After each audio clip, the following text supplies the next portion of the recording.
still today. And then, so we've also developed our community energy and emissions plans. We did our first one in 2016, and then we updated that one in 2021. These are primarily a roadmap for reducing emissions and for improving energy efficiency. We formed a climate action committee, Environment and Climate Action Committee in 2018. Since then, it's been amalgamated with the Parks Committee. So we have a Parks, Environment, and Climate Action Committee. And then we developed the climate action strategy in,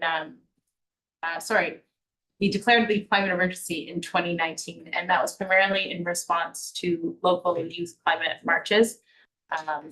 And then after that, developed the climate action strategy and then adopted it in 2020. The other photos there are of former Mayor Gary Anders speaking to the youth that were marching in 2019, and some of a picture of them on the ferry with some of their homemade signs. And as well, I pictured the electric truck that we are still using today, which was purchased, I think, back in 2017. So the 2020 Climate Action Strategy is it's consistent with international and regional targets of 45% reduction from 2010 levels by 2030 and achieving net zero emissions by 2050. We had 10 strategies within the Climate Action Strategy, and each one was associated with actions in 3 groups. So we had quick wins. Those are meant to be implemented in 1 to 3 years, longer term actions, and then support and advocacy. We stressed the risks of inaction within the strategy, and you know, we I guess really wanted to make the point that inaction was going to cost us more in the long run, economically, environmentally, rather than being proactive and taking action immediately. So the 2025 update, some of the rationale for that was quite practical, just that we had discovered funding from the Pacific Institute for Climate Solutions. Their climate internship program seemed like a really great opportunity to do this update. We knew because of the quick wins and because they were supposed to be implemented in 1 to 3 years that we were overdue for an update. And so we wanted to make sure that we did a good assessment of what actions had already been completed, which ones were still feasible, or if there were any that were redundant. We also saw an opportunity to strengthen partnerships with our partnership with the Squamish Nation, who had just released their climate legacy strategy late in 2024. And we're actively looking for regional partnerships to help with the implementation of that plan. And we were hearing more and more from the community that they wanted to see more of a focus on adaptation. You know, already seeing the effects of climate change in terms of longer drought periods, fires in the interior, and you know, damage from severe winter storms. I think that they were realizing that they wanted to make sure that we were resilient to those possible impacts of climate impacts. And then regional shifts as well. We're moving towards adaptation. Certainly more communities are implementing adaptation plans, and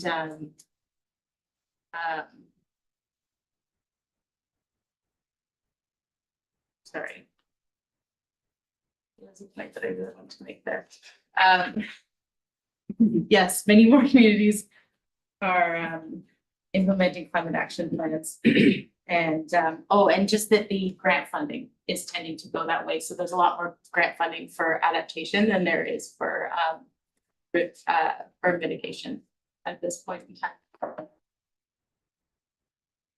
So the timeline that we had set is just pictured on the slide. So in May, we wanted to evaluate the feasibility of actions outlined in the previous plan and initiate contact and engage with the Squamish Nation as early as possible. In June, we conducted engagement with youth and the public and PCAC, so the Parks, Environment, Climate Action Committee. We researched and reviewed relevant strategic plans to ensure alignment with current initiatives and goals. And then so in July, conducted a public survey online to gather community input and analyze engagement results and identified key insights, trends, and priorities from the community. And in August, we developed an updated strategy document, so a draft reflecting recent insights and progress, and then distributed the draft to relevant stakeholders for review and feedback. The review process, so strategic alignment, in order to ensure that proposed actions are consistent with broader regional and provincial goals and leverage existing resources and effectively contribute to long-term climate mitigation and adaptation outcomes. So different key plans that we used in order to guide the draft of the climate action strategy update include Squamish Nation Legacy Strategy, Metro Vancouver Climate 2050, Clean BC Roadmap 2030, the Islands Trust Freshwater and Conservation Plans, and the Bowen Community Energy and Emissions Plan to support integrated planning, partnerships, and alignment with regional and provincial climate goals. So pictured are just some of these aforementioned plans. The public engagement process. So workshops and consultations were conducted with PCAC. I mentioned a community survey was put out online, and we also had printed copies available. This was passed out at the farmers markets and Canada Day events. So we had public booths in order to engage with the public, ask for input. There were activities and games there for kids and younger audiences, and paper surveys as well. So we also had Squamish Nation's meetings with staff and conducted classroom activities with youth. So over 125 grade 5 to 7 students participated on both different schools on island, like IPS and VIX. So pictured are some of the students engaging their thoughts and breakout groups. You have a farmers market booth and an activity called Democracy. What did we hear? So community priorities demonstrated a feeling for protecting and restoring natural green spaces. Water conservation, drought resilience, and wildfire preparedness were highlighted as critical goals. There was a strong support for prioritizing investment in safeguarding natural areas and upgrading infrastructure to better withstand climate-related events. And there was a desire for more accessible information on how residents can contribute to climate action efforts. So the youth felt that they had concerns regarding wildfire and drought and water conservation. They encouraged climate action events to inspire participation. So this was something that they enjoyed to see, or they would enjoy to see. And they had ideas about reducing pollution and waste in natural areas, improving on-island amenities, and supporting local businesses, as well as reducing car travel. The Squamish Nation felt that our priorities well aligned. The updated strategy explicitly commits to shared decision-making on land use, marine protection, and climate adaptation, and as well as intergenerational equity as a guiding principle, as per Squamish Teachers. You can see a visual representation of the updated framework broken up. So the 2025 updated framework builds upon the 2020 framework while introducing a stronger emphasis on collaboration across community and stakeholder groups, resilience in response to increasing climate impacts. It maintains 2020 core actions, such as wildfire protection, water conservation. But it adds a new focus on local self-reliance to improve preparedness. And it moves from passive support to active participation and collaboration, and highlights the importance of collective action and climate response. So this maintains continuity with earlier parties while increasing emphasis on adaptation and strengthening and leveraging community partnerships. So there's a pie chart with a breakdown of the different, so this is the 2025 actions breakdown showing the progress made from the 2020 strategy. So the 2020 climate action strategy outlines 63 actions. The 2025 update includes 73 actions in total, combining revised, new, and ongoing measures that reflect local achievements alongside the latest regional and scientific guidance. Of these 19 actions, 19 actions were carried forward and unchanged. 18 were retained with updates, and 36 new actions were introduced. So we brought the updated climate action strategy to the Parks Environment and Climate Action Advisory Committee, and they provided this recommendation for council. That the Parks Environment and Climate Action Advisory Committee recommend that council adopt the Climate Action Strategy 2025 update. So the recommendation that's before council today is that the committee of the whole recommend that council adopt the 2025 Climate Action Strategy update to guide Bowen Island's climate response. Thank you. I'll look to council for questions, comments. Councillor Fast, followed by Councillor Morris. Thank you. As a member of the Parks, Environment and Climate Action Committee, we looked at this material several times and we had a workshop about it. And I think everybody was saw their views reflected. There wasn't, when this came to our last meeting, there wasn't a lot of discussion. People were familiar with it. And that's why you see the recommendation in front of you here. And I'm delighted, and I would be happy to move the motion when you think the time is right. I've been looking at the IPCC 6th assessment report. So there are things globally that work for climate action, and some of them include ecosystem restoration, afforestation, reforestation, keeping ecosystems healthy, kinds of things that are important to Bowen Islanders from the feedback and that we can help with. So in terms of mitigation, we've got some things underway that don't necessarily fit into a little chart like this. So this is more focused on the resilience side of things, and I support that. Thank you. Councillor Fast. Councillor Morris. I've got a few little typos and changes of words, which I'll show you later. The couple of questions on section 9, I guess it is. Top column, right-hand side, it talks about promote waste-free living and reduce the volume of waste transported off island. Do we have any statistics on how much waste is being taken off island? I mean, is it getting more and more, and does that correlate with this population increases, like that more waste per household on average?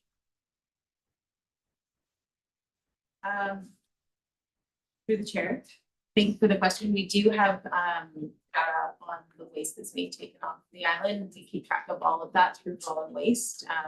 They submit monthly reports detailing every kilogram or bin of recycling and green waste and regular garbage that goes off the island. So is it the recycling or the green waste that's increasing, or the garbage that's increasing, or are both increasing on the basis of average per household? Or am I asking a question you have to calculate? To the chair. So those are not readily available to me at this very moment. But I would say that overall there have been increases in all of those waste streams. As a general trend, our community is very good at source separation. We definitely have a lot more green waste than we do garbage, and that might have to do with some of the systems that have put in place in years past. And that Metro Vancouver requires as well that there is no green waste allowed in the regular garbage stream. And we're very good at recycling as well. So there's not necessarily a lot of work to be done in terms of increasing the source separation. That's maybe not where we want to focus most of our efforts, but becoming more zero waste is definitely more work to be done in that area. More circular economy than for the OCP update. And then the word incentive appears quite a few times, and often incentive means providing money. And so there was a couple of sections where it looked like we would be violating the community charter if we were providing money to a business. So maybe use the word encourage instead of incentive.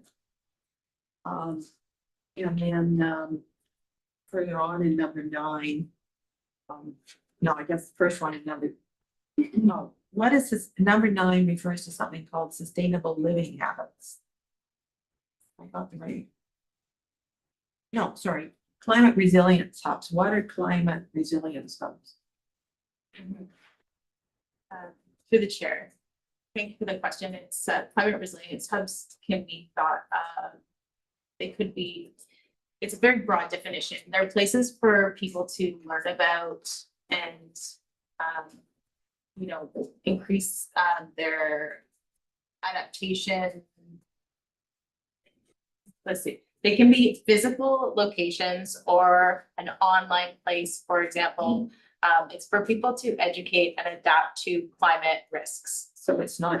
So necessarily it could just bulletin boards at different post boxes. It could be a demonstration garden or a. yeah, it often libraries are resilience hubs, so a place where you could go to find relief from a heat wave with air conditioning or from you know, the smoky fire related smoke with good air filters, that kind of thing. But you could also potentially learn about ways that you could bring those adaptation measures into your own home and prepare for the climate emergency. And then then the number, I guess I'm still in number 9. Sustainable living habits. I mean, could be open to anybody's interpretation, so. How are you going to define that or work to? What you consider a sustainable living habit might not be what somebody else would consider. It's very. I could expand on that a little bit.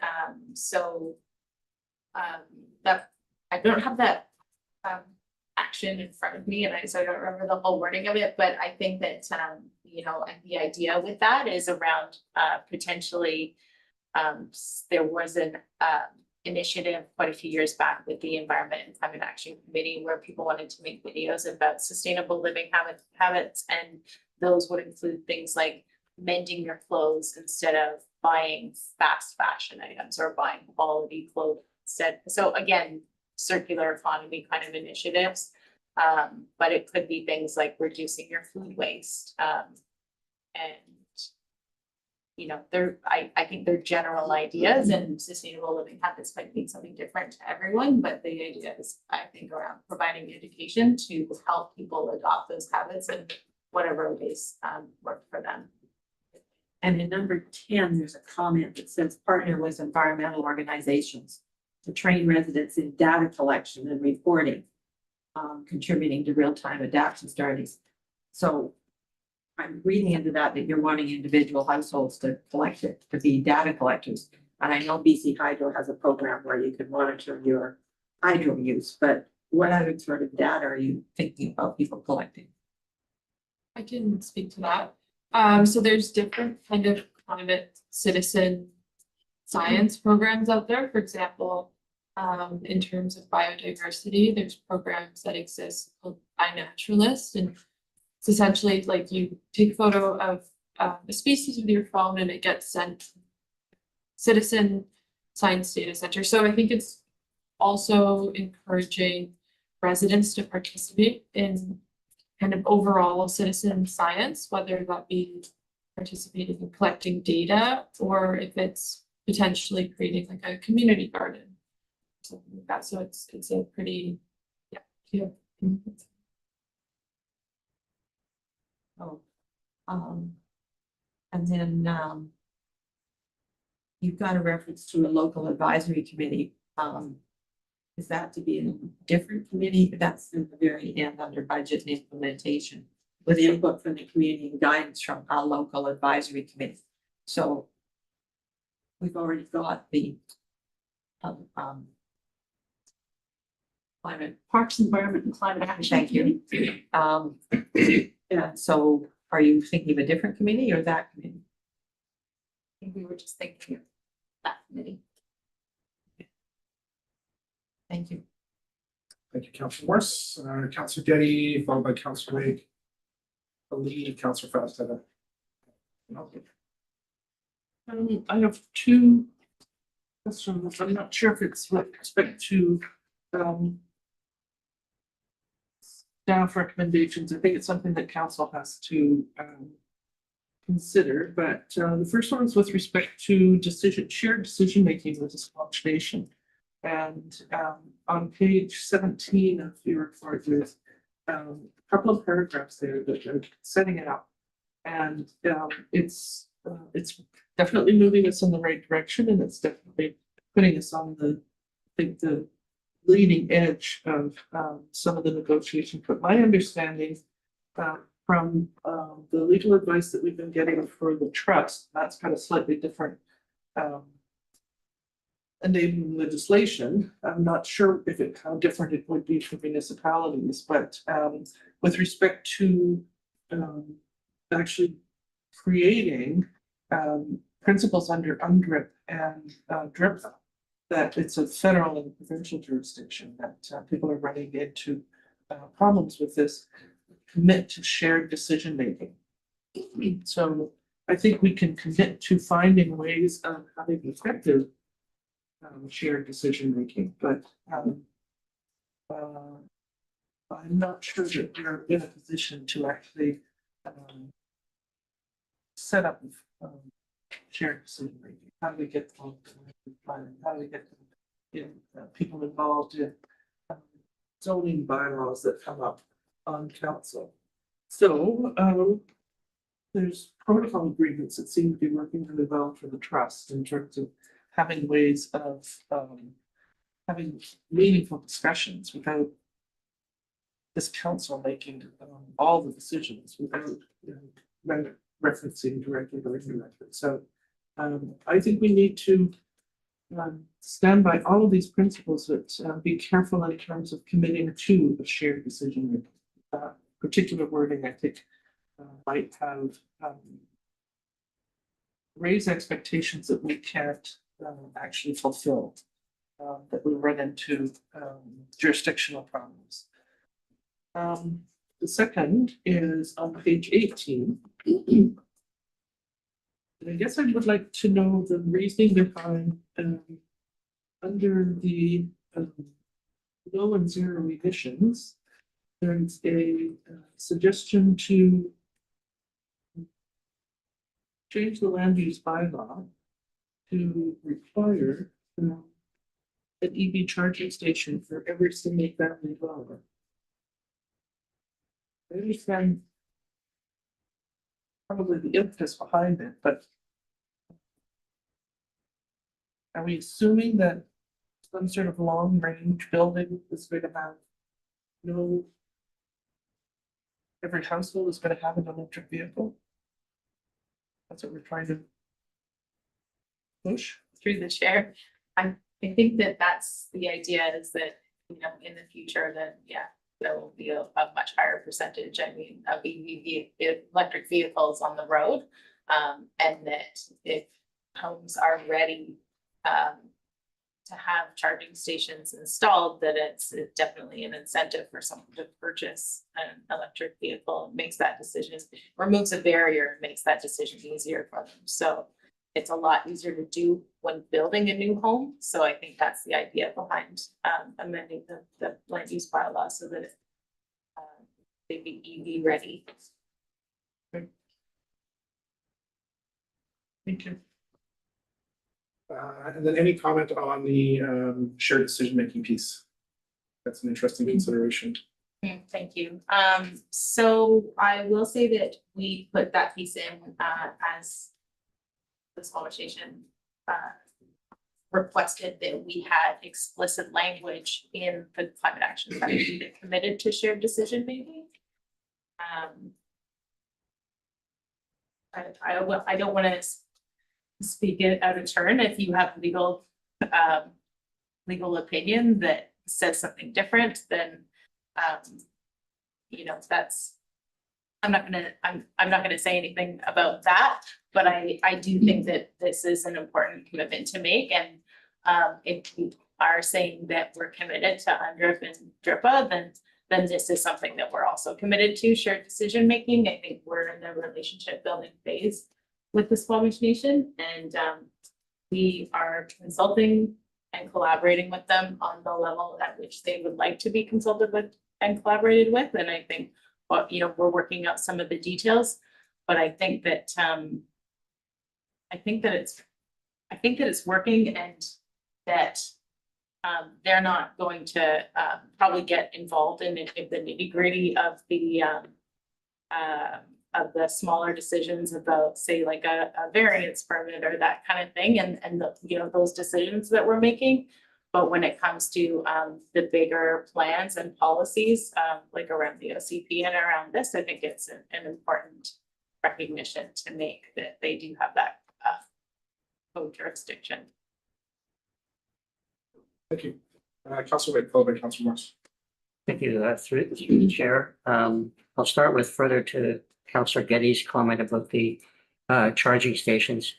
Is it requirement to actually put the station in, or do the pre-wire so the station could be put in easily? Thank you for the question through the chair. I would think it would just for it to be EV ready. Yeah, EV charging capacity. Yeah, okay, that makes good sense. Okay, the letter that we received from Betty Morton and Don Schaefer, which is dated March 18th, but I think they mean September 18th, has a number, I think, of really good recommendations. And I think it would be great if it could be considered in the final draft. And I'm not sure if that calls for a resolution here, or we would maybe do that at council. Either way, we'll simply refer back to staff. Prior to coming back to council.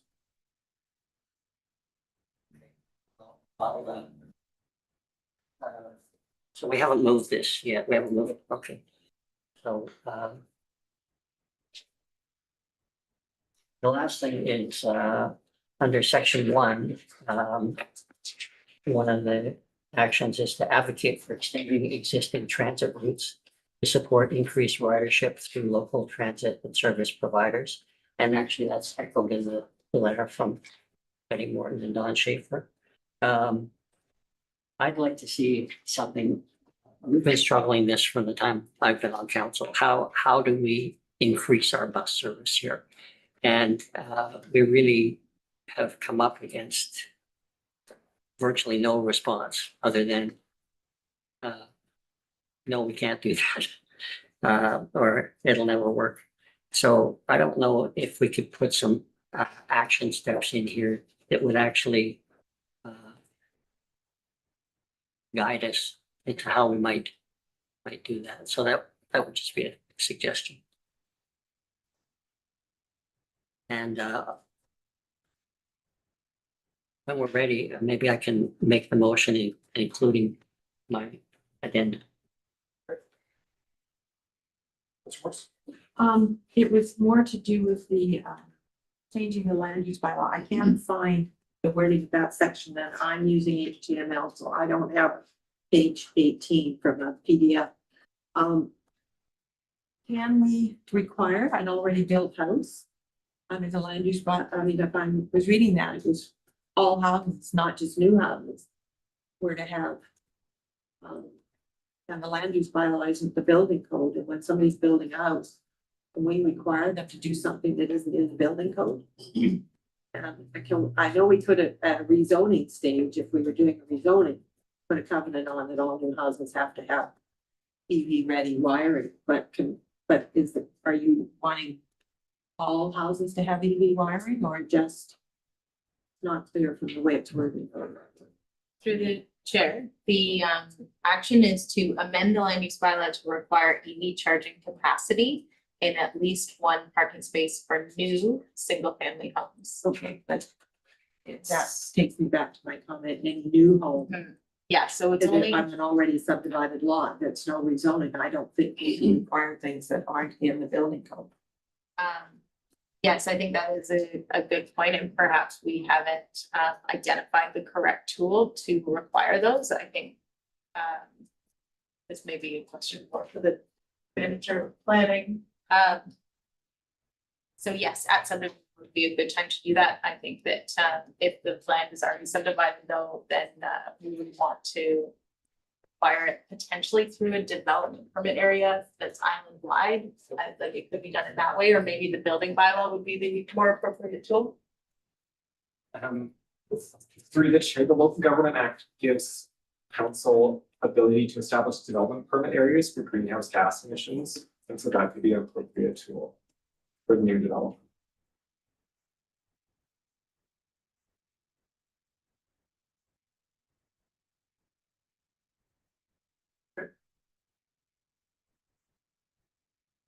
Not seeing any further questions or comments. Councillor Fast did reserve the right to make the motion first, so I'll hand it over to Councillor Fast. Sure, thank you. I think this is a recommendation to council from our conversation here today. So I think there's been a lot of work that's gone into it. There's been a few clarifications that staff have been taking notes about here from questions raised. And I think I'm comfortable just moving this recommendation. So I'm going to move that committee of the whole recommend that council adopt the 2025 climate action strategy update to guide Bowen Island's climate response. Second by Councillor Morris. I'm wanting to move an amendment. It's got to be seconded first. Okay, I'm not seconding. The two trigger fingers. Councillor Jurgensen. I'll second. Second by Councillor Jurgensen. Now on to Councillor Morris. We can't adopt it the way it is, there's amendments that need to be made, and that's clear from the conversation today, so I would maybe move that staff would add the amendment that staff consider the comments made at the COW and bring a revised draft to council. Maybe that's a whole motion. That's not a motion at the end of the day, in committee of the whole. We're not directing anything, so whether it's to go back to staff or make amendments, that would come up at the next council meeting. Regardless, but I think that might be a good signal to staff that there's pieces that we'd like to have considered. I'll second that. Okay, so amendment that look to the, that council directs staff to consider the amendments provided at the committee of the whole dated October 20th. Or comments.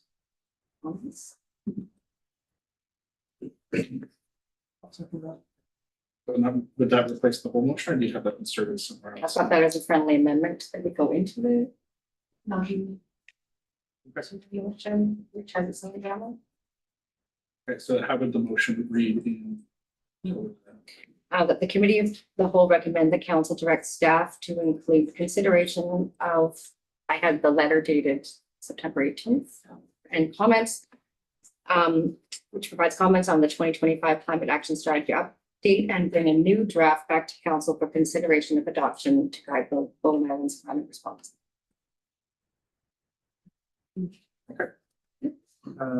So amendment moved by Councillor Morse, seconded by Councillor Getty. Any discussion on the amendment? Councillor Fast. Thanks for, I didn't have those words in my mind. I couldn't. So this is, I'm fine with this. I'll be voting in favor. No further discussion on the amendment. I will call the question on the amendment. All in favor, raise your hand, say aye. Aye. That carries unanimously. Now we're on the main motion. This would be an appropriate time, given the new scope of the motion, if there's any additional pieces that council would perhaps like to signal the staff to consider. I have not yet discussed. Not seeing any, I will call the question on the main motion. All in favor, raise your hand, say aye. Aye. Aye. And that carries unanimously. All right, thank you so much for being here today.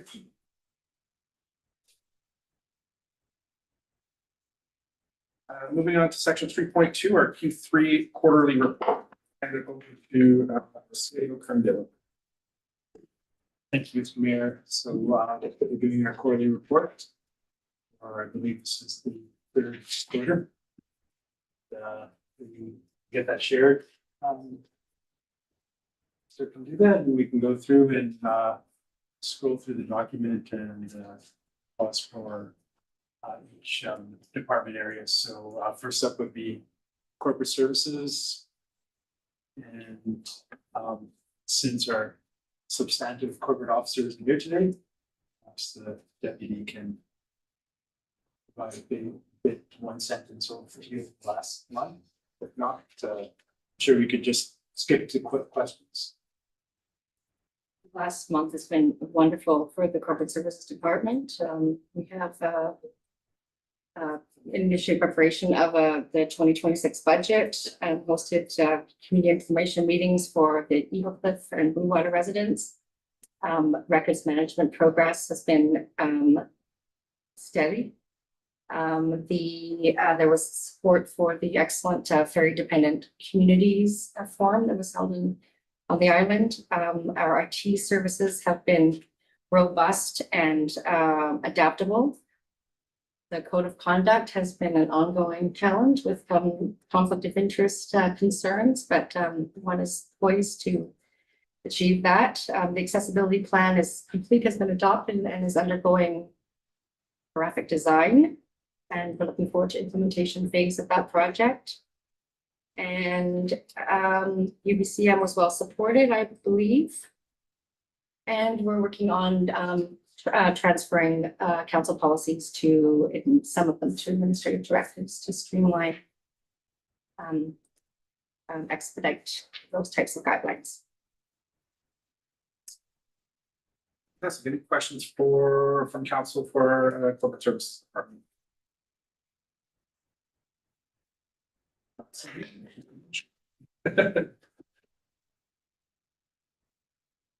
Oh, here's one. I'd like to say that I needed an enormous amount of help from our UBCM and staff and family.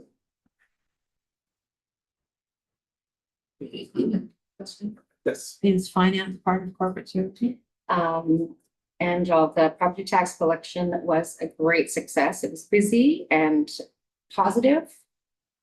And there is an analysis provided for you on the in the quarterly report, led by an excellent CFO and a very enthusiastic and efficient staff in finance. We are lucky to have them. So the reason I asked that is because I had a question. So you've commented on collected on the due date, and the percentages are a little better than previous years. How about new applications for property tax deferral? Were there any new ones? There were, and I did provide a report that had all of that detailed. If you want to give me a couple minutes, I'll look it up and I'll get back to you before we get to the end of this report. Thank you. Okay, it's scrolling through our infrastructure roads and parks. The director of engineering just wanted to provide a very brief 1 or 2 sentences summarizing the last quarter. Okay, we've completed following up on the blue water and water system replacement. The roads that have been disturbed as part of that project been rebuilt and repaved. The minor deficiencies relating to that, but it's mostly done.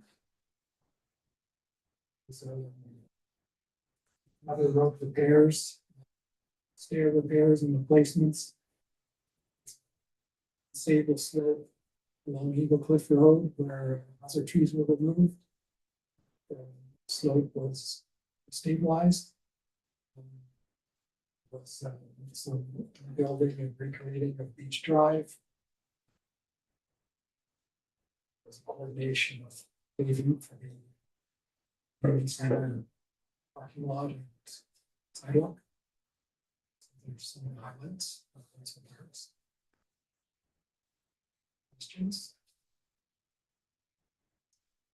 Any questions from council? Not seeing any.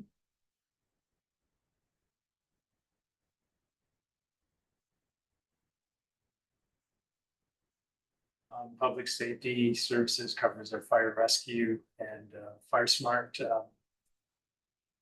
Our Aaron, our fire chief is not here today, so if there's any questions, I could try and answer them and note them for next time. And the two representatives. And we also have in the audience. In uniform. They're working hard today, so I'm just trying to take some of that workload. And answer some questions, but were there any questions? That's fast. Thanks. I don't know if this is the right area, but I noticed the wildfire hazard vegetation bins and that they've been getting well used. And is that through the Fire Smart program or? Right. A couple words about that would be good because I'd like to spread the word. Yeah, Steve Edwards, who's the Fire Smart coordinator, Bowen has put this all together through grant money. So it's worked out extremely well. When we originally put bin up there, we was a little worried about the show up the next day and find an appliance or a couch or something in it, but up till now, it's nothing but green waste. It's a couple times a week now the bins get moved, so it's being used quite a bit. Very good. Thank you. Any other comments, questions?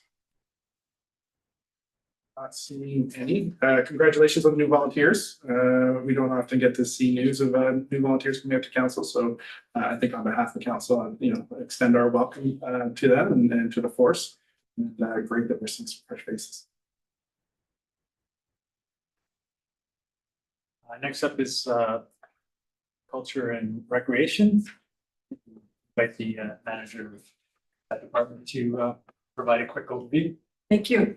It was a quarter of a lot of programming. We've tried a lot of different things within this quarter and the summer. So this includes all the summer programming and the September launch of fall programming. So the summer was significantly different than any summer we've had in the past, in that in addition to the regular barrage of children with summer camp, this was the first year ever that we've had substantial uptake in adult fitness classes in the summer. It has never been a thing before for the recreation department. So that is all because of this new facility entirely. So we've been working extensively with facilities, the custodians and Lee Vincent to really navigate through the growing pains of learning how to use this facility, understanding scheduling conflicts, how to schedule the rooms right. For example, the fitness studio, you have to be really careful not to have a hot, sweaty workout type of class immediately followed by a deep breathing, quiet yoga class. One's hot and smelly, the other is slow. And they require different temperatures in the same room and you can't adjust that quickly. So there's working through all of these kinks and understanding how to do that has been a big part of it. I just did within the quarterly report, I'll draw your attention to on the second page, has the fee revenue figure there. So this 135,000 in programs, that's all in 3 months. So that's just a bit of an indication of the volume of programming and people coming through the facility with what we do. Councilor Fast. Yeah, thank you. The numbers didn't mean that much to me without seeing what they were before, but I'm glad to hear that. Thank you. And my question is about the social prescribing program Fit Guys. Does that mean it's medical prescription? It's so the Fit Guys program is something that we've initiated in collaboration with the health center. So it's social prescribing is sort of a movement where doctors and healthcare providers, not just doctors, are suggesting the individuals, yes, you need you need certain activities for your physical wellness, but it's also about the mental wellness and overall health of the human body. So the Fit Guys program is something that we received sponsorship from the Bowen Island Literacy Task Group. This is one of the programs they support, where it's open only to gentlemen aged 60 and over. And so they have a workout in the fitness studio and they have coffee in the living room together. And it's working out brilliantly. It was filled immediately. And actually next term, we're going to be doing Fit Guys and Super Fit Guys as two different distinct programs. So it's a wonderful fit, and it's utilizing the facility in the way that we intended of, combining that community gathering space with fitness opportunities. But there also comes with that the added challenge of now you're also maintaining a different space for this one class, and we're getting out coffee and tea for them and cleaning that up. So it comes with an additional level of oversight requirement for that. But it's been working really well. It's great. Thank you.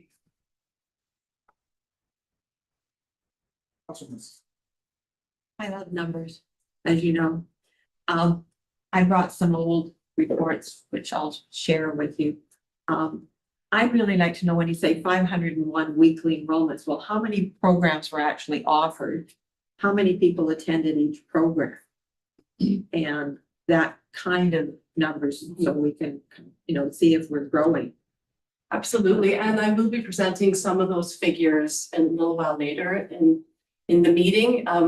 And I'd love to hear what sort of metrics that you're really looking for. So thank you for that. And then we can start to provide those to you, knowing what you would like to see, because there are lots of different types of metrics. I can tell you that this fall, we are running 52 different programs that run once a week.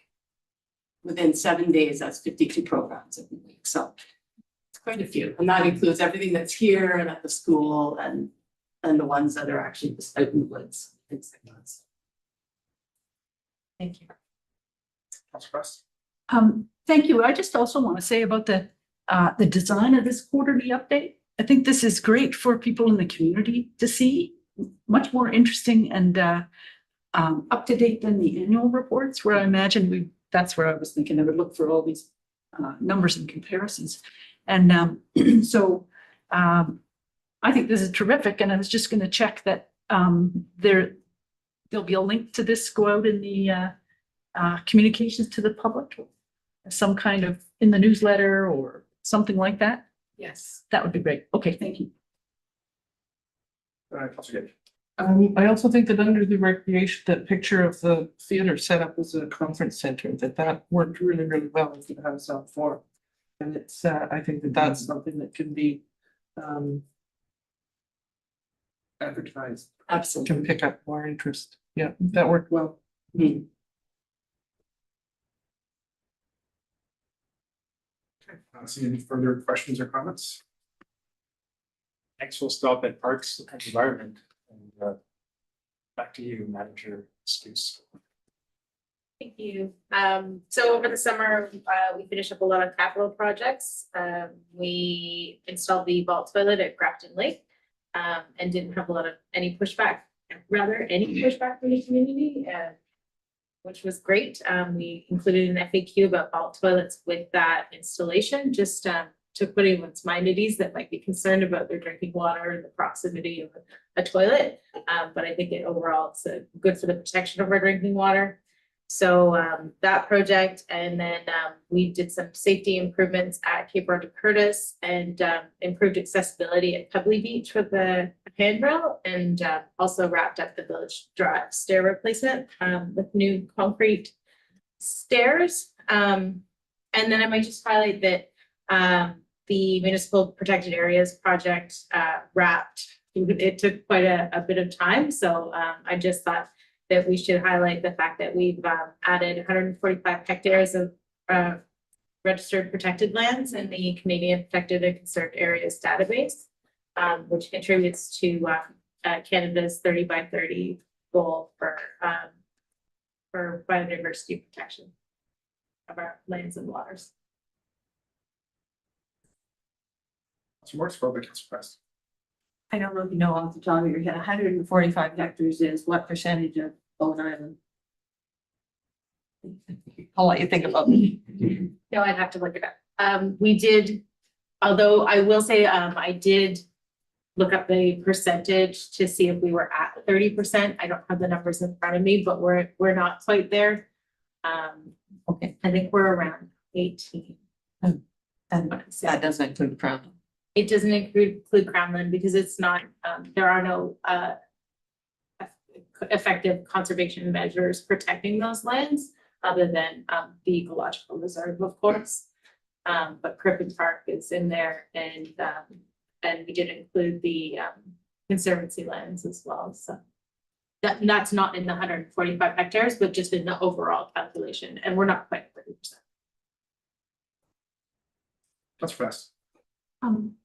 Just that this is great. Thank you for doing this, and I'm pleased to, I mean, Bowen Island likes to collaborate on things. I think this is great that we can contribute to this big Canadian project, which is part of nature-based solutions to draw down and store carbon, as well as the biodiversity and the healthy ecosystems and all those things that keep storms from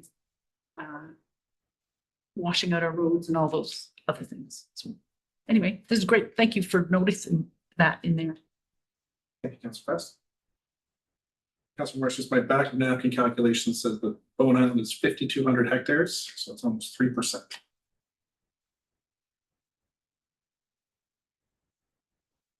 We need to get Crownland declared park. Smooth sailing. Okay, next is planning and development, so over to Manager Martin.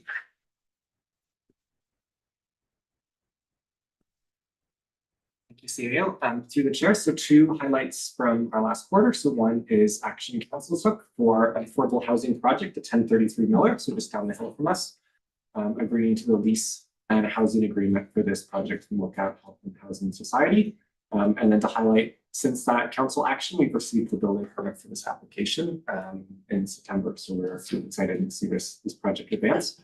And then the other major achievement of this quarter was working with the BC Building Permit Hub. So we now accept electronic applications for building permits through that hub. So people should check it out. It's a great system, especially if you're, think you might be submitting multiple building permit applications. You can create an account and do it seamlessly, and that works with multiple jurisdictions across BC. So it's action the province is taking to try to streamline building permit applications. But the idea is that if you are a contractor who's building a house on Bowen and you're still working on the North Shore, you can seamlessly apply for multiple jurisdiction building permits at the same location. They've taken great strides when they launched it about a year ago. They were just doing like multifamily development, so we didn't come on board at that point. So we thought it's a pretty rare thing on Bowen, that would happen. It wasn't really worth our time to invest in, but since then they've reached out. So now they're doing single family homes and secondary suites and other renovations and demolitions and alterations, whatever else. So we are still accepting applications the normal way, so people can still submit our PDF application and submit through our building at MBC email, or you can do it through the digital building hub. And we hope to drive more applications through that hub because it offers like a much better experience, I think, actually for the applicant. We can communicate directly through it, and the files are much more organized, and it's a much clearer system. So, yeah. Of course. 17 building permit for $803,000 construction value. Not very many houses, mostly just little jobs. Through the chart, that's correct. Our housing numbers are quite low, especially this quarter, this year. Yeah. So that was my follow-up. So we've had less building activity this year than was projected. Or last year. Yes. So it would be nice to have year by year comparatives. And I believe we published that in our building statistics development council agenda. We do the monthly reports. The monthly, but it doesn't give you the year over year. Year over year, yeah. Or year to date. Councilor Through the chair, does the BC Building Permit Hub, does that give us some cross reference for people that may not have a local business license? So I'm not quite sure where you're. So if somebody's taking out a building permit for a they're in West Van, they take out a building Yeah. project permit for a project on Bowen. Can we cross-reference to see whether or not they've actually got a business license for you? We do through the building permit application process. We ask for the building permit number for the contractor and then we do the subcontractor. Okay. I'm curious just with the digital building permit applications and what's the experience been like in terms of, you know, on the staff side, are we saving time using the digital application or is it about roughly the same? I would say it saves some amount of time when the initial application comes in, partly just because through the system, people are required essentially to like enter the files in the correct place where they are and they get named by the permit hub. And so they come to us in a very orderly fashion. So it saves that sort of clerk setup time. I think for us to realize the full sort of time savings, it would be if we're seeing, you know, the majority of applications come in through that, and then we're actually managing the applications through the hub. Whereas right now, we think at least initially we'll still manage permits the same way through our like file systems because the majority of them are still coming through the PDF way. Is the desire to ship up like down the road, ship them? I think that would be the desire down the road. Like if we didn't want to make a, you know, we kind of wanted to ease it in and see what people's like the applicants' experience is through it, but the goal would be to move that direction. Okay. Great, thank you.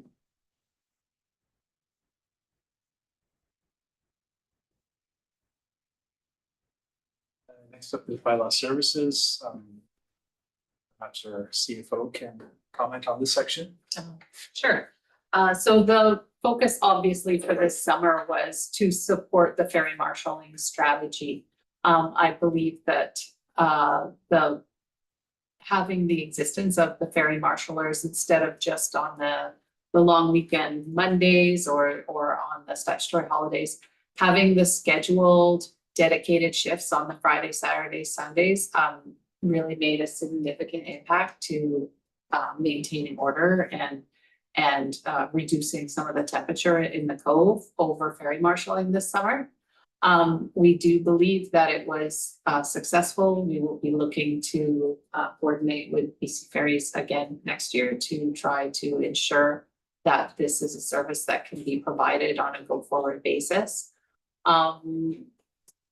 We also found it significantly easier to recruit for, given the fact that we had dedicated confirmed shifts. Obviously, somebody is not likely to sign up for a position that has no guaranteed hours or anything. So on two fronts, we feel that it was much more successful this year, and we'd like to build on that for next year. Thank you. Then second last, human resources. So invite interim human resources coordinator to comment on this. Thank you. So feeding off of what our chief financial officer shared about hiring dedicated ferry marshals with a schedule in place. We're glad that we have 3 fully trained and certified ferry marshals for hopefully moving into the new year well staffed. We also had we were able to welcome 2 new positions. So we have our manager of infrastructure who you've met starting in September, as well as our new utilities operator that started as well. Both are doing really, really well, settling in nicely. You can see in the photo there, we have our brave CIO barbecuing for our all staff event, our fun beach party that turned into a parking lot party due to some rain and nice stormy weather. Yeah, we continue to celebrate our staff. Just through our shout out board that you can see there. So just to recognize some wins and some things that are otherwise unseen work that we celebrate each other for. Questions for our HR coordinator? Thank you. Thank you, Mr. Mayor. And last but certainly not least, library. I don't think I'd be very good at answering any questions on the library, but perhaps one of our counselors here would be able to do that. Yes, Councilor Best. Thanks. We just had our library meeting last Thursday. And you can see that the interesting challenge since the beginning of COVID, things changed down at the library, the use changes and all that kind of thing, but it's all up and coming, 90 new patrons, all kinds of good things happening. There's a little section there about fall and winter. Lots more to come. And we had 170 people into the summer reading club. The mayor came and presented the medals. And yes, that's right. And then and we've got a new children's and youth services coordinator that we've hired through a grant from the province. And so she's now doing outreach to Family Place, Baby Connections program, and that kind of thing. So the library is through run through a library board through the Libraries Act of the province. And so that's why Tina isn't usually thought of as part of the staff who would come to an event like this. They're a little bit separate with their own board. Thank you. Any questions about the library? Not seeing any. So that includes the quarterly report. Before I ask for any general questions overall, I just want to thank staff for the time they put into this, and particularly Sarah Baxter, who works on this, and the quality of the visual pop of the document.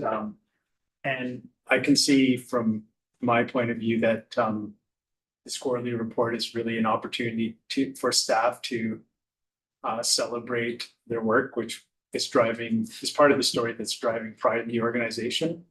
And I think from that standpoint, it's being well received, and I didn't know how it was going to go when it was proposed, but it seems to be getting better with each iteration. So a big shout out to the staff that work hard to put this together. Absolutely, fully agree. It's perfectly calibrated, I think, for the community as well, to be able to see this when they have questions about what we're doing, and having it in such a visual way, and a snapshot of each department is incredibly helpful to be able to point at it.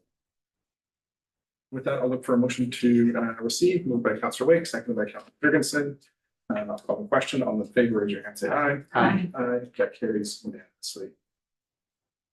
Now on to 3.3, 2026 budget development process and timeline. We have our CFO joining us here today.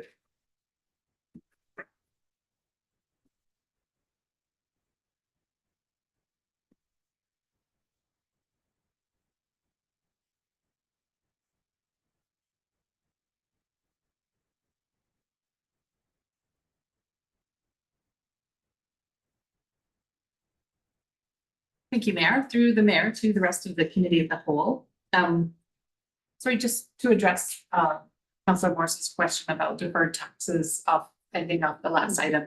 We had 293 applications this year, and that's up a tiny bit from the prior year. It was 288 in total. And I do have very detailed information about property deferment statistics if you want to refer. Hold on, I just want to know if more people have applied. Oh, yeah, it's stayed relatively the same. 5 years ago, it was 216. That's about 35% increase in 5 years. I will take a moment to share my screen. I have a slideshow presentation for you.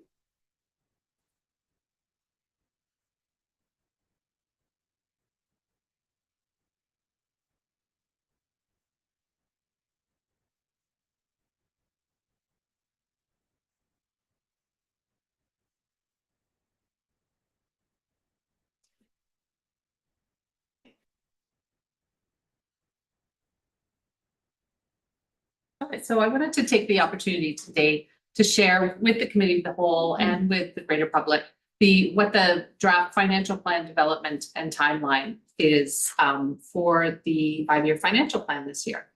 We are, I am seeking to get a recommendation that the committee of the whole do recommend to council to approve that financial plan development and timeline for a number of reasons.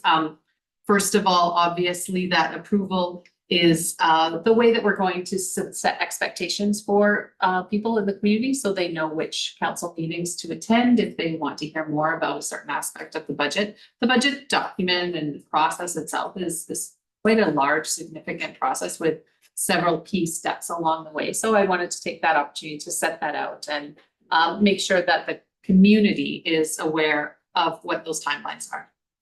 We do have a very structured development plan this year. We're going to break it into several different steps to sort of break it out into smaller pieces that are a little bit more easy to look at in isolation. We also have set out a process to ensure that we get adequate stakeholder engagement for the 5-year plan. So the first phase will be the collection of public input. We did that through a survey that we had. We held it online. It was open from September 15th to October 7th. We used that opportunity to solicit input and feedback from members of the community. I am going to talk about some of those results of that survey in my next piece.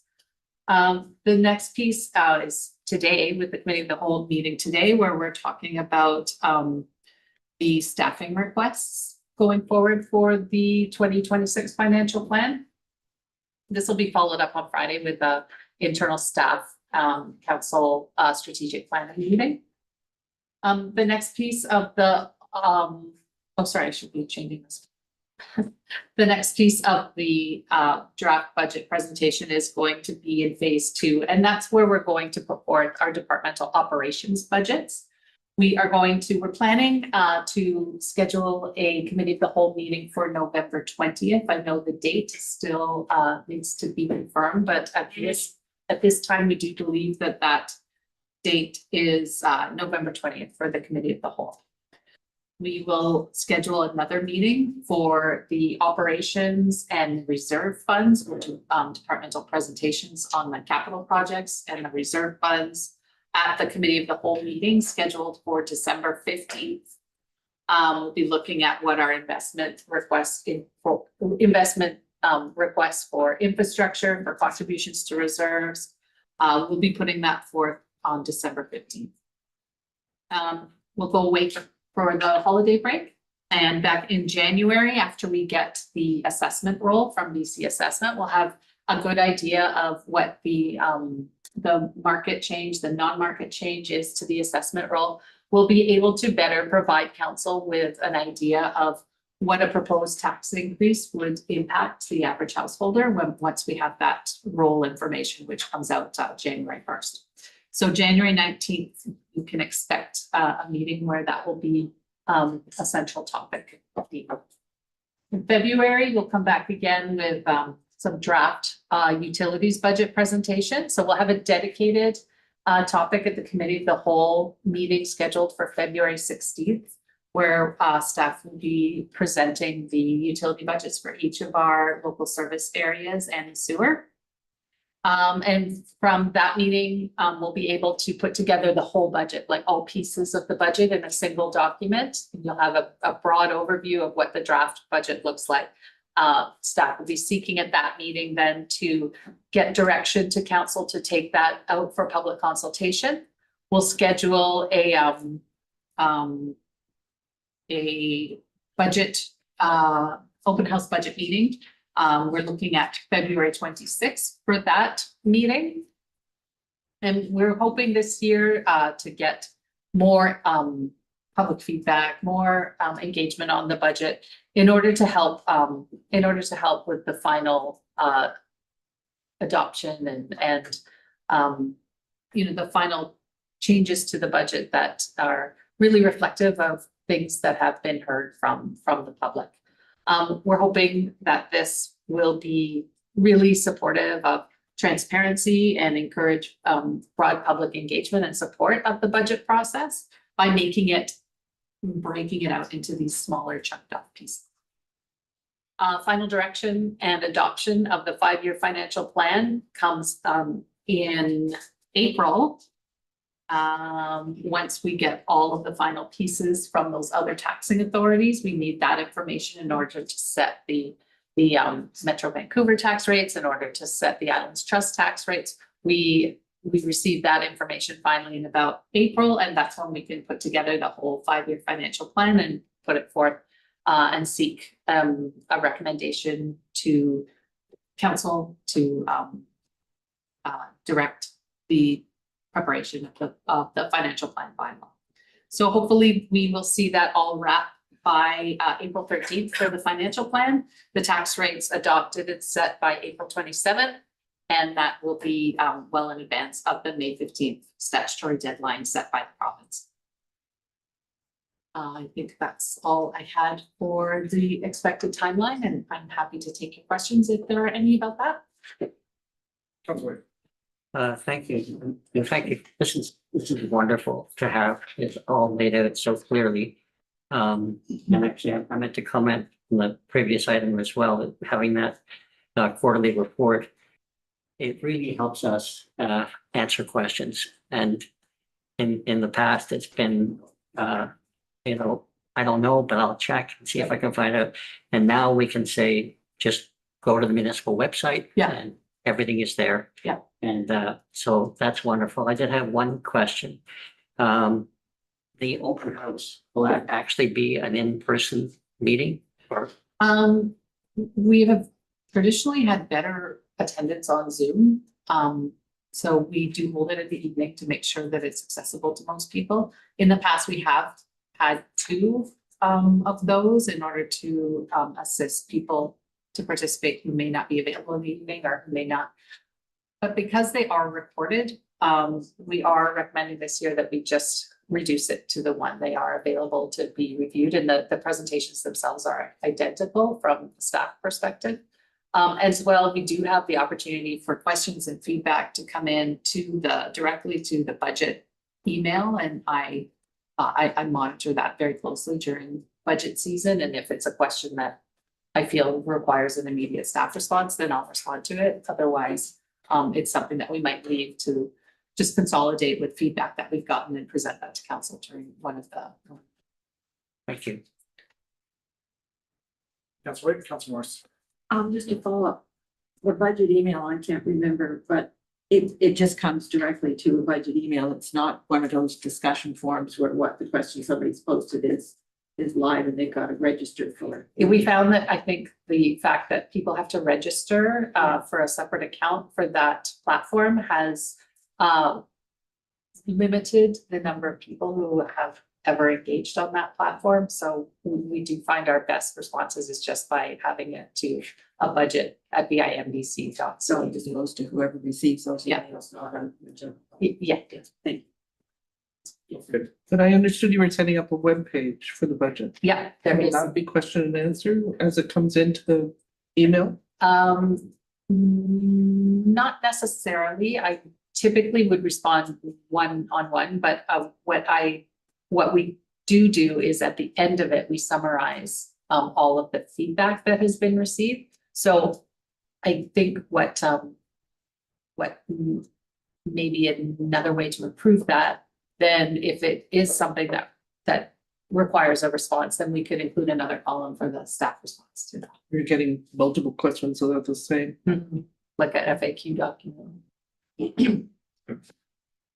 just to say an FAQ thing, if you're getting a lot of the same question, might be a good way to get that information in. Yes.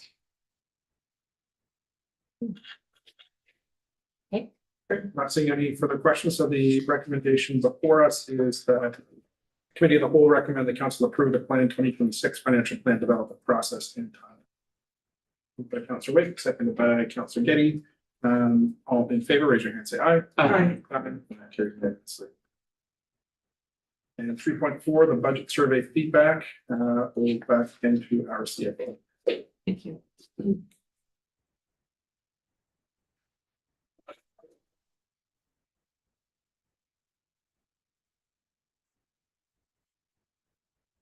Thank you.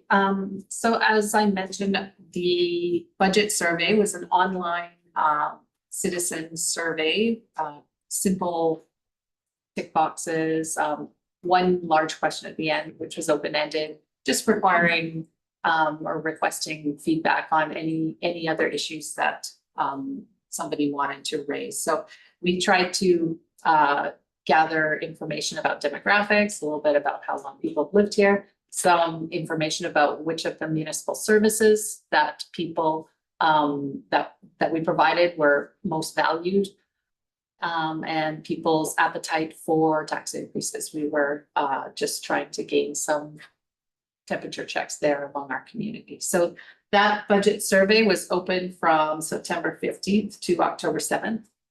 We actually did get 169 responses, which was quite high for us. It's probably the most engaged budget information feedback that we have had in recent years, so we were pleased with that.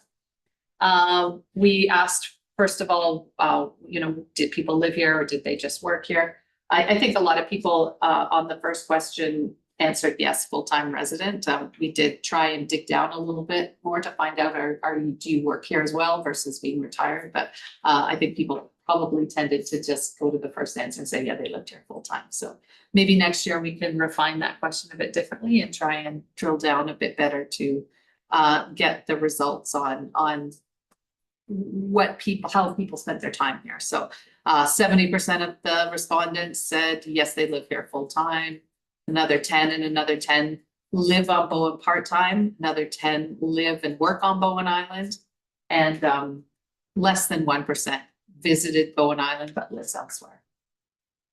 Looking at the age range of our respondents, to the survey, by far the largest percentage of folks who participated in our survey were over 65. That was more than 40% of the respondents. And the second largest group was between 45 and 64, with 36% of the respondents. Daniel, our manager of planning, did suggest that I contrast those with the 2021 census results, just to show how our data was skewed towards to getting responses from the older people in our community. So while they were 41% of our respondents in the survey, the over 65 demographic makes up 31% according to the 2021 census. So by far and large, the people who responded tended to be older, and was a higher percentage of people than is actually representative of our community.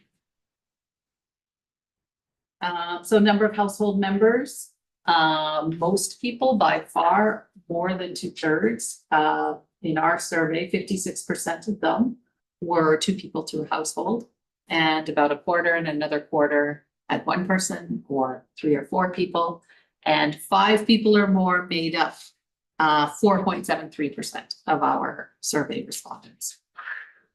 And again, looking at the 2021 data, the single family residents with just 1 person made up 18% of our respondents, where in the census that reflects about 23% of the population. So it's kind of close. 2-person residents in our survey data responded 56% of the time. They actually represent about 41% of the population. So a lot closer household size to the census data is what's reflected. This was interesting, was how long have you lived here? Most of the people who are older have lived here for 10 years or longer, so they're full-time, like long-timers. But in our 2021 census data, by far 38% of people have been here less than 5 years. So that's we really are, a significant portion of our population now is only been here less than 5 years. So that's a big change from the people who are responding to our municipal survey. Council focus should be, according to our survey results, overwhelmingly more than 50%. 53% of people responded that that strong infrastructure and asset management was the top of their list as far as what council should focus on.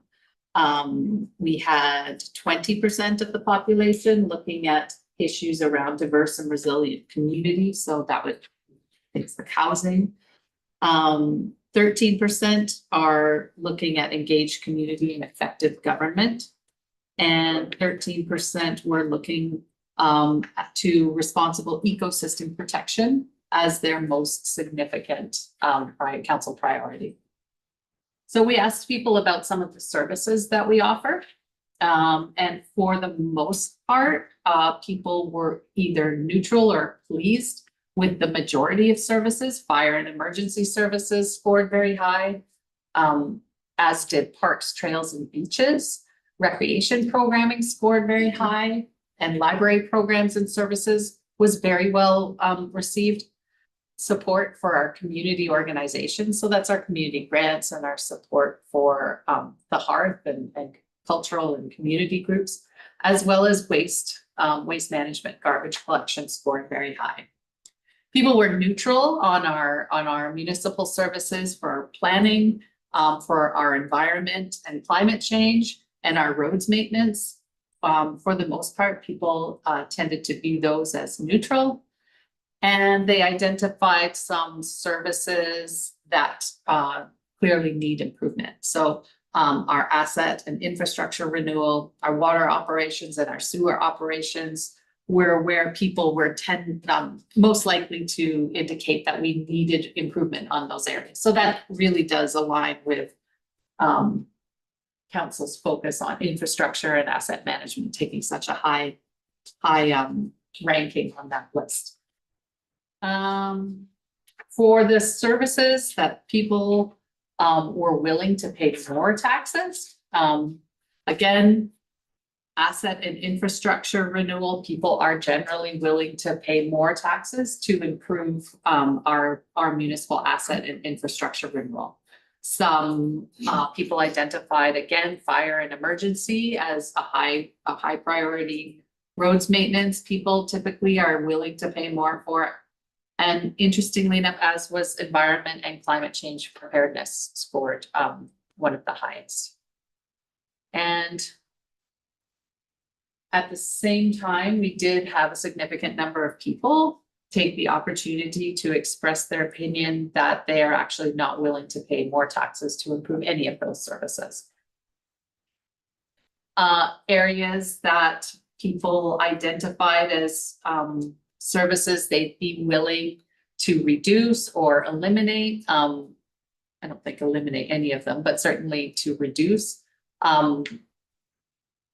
our support for our community organizations ranked high, as did our recreation programming, as well as environment and climate change preparedness. Those were some of the ones who ranked higher. Fire and emergency, nobody was willing to reduce or eliminate any of those services. So one of the themes I think then that emerged from this was we've got to ensure the continued focus on our asset and our infrastructure and our critical utility services. And these are the nice to haves that come afterwards. And some of the themes and some of the comments from people reflected that position. They still valued them very highly, but we've got to do the must-dos first. And a very significant number of people, 58 respondents, said that they didn't want any of their municipal services to be reduced or eliminated. So I thought that was really important information too.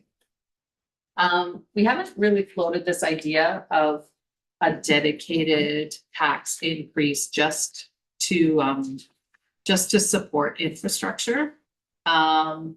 It's something that as we refine our asset management plan, we're going to be looking to designate a specific percentage of our tax increase to an asset infrastructure levy.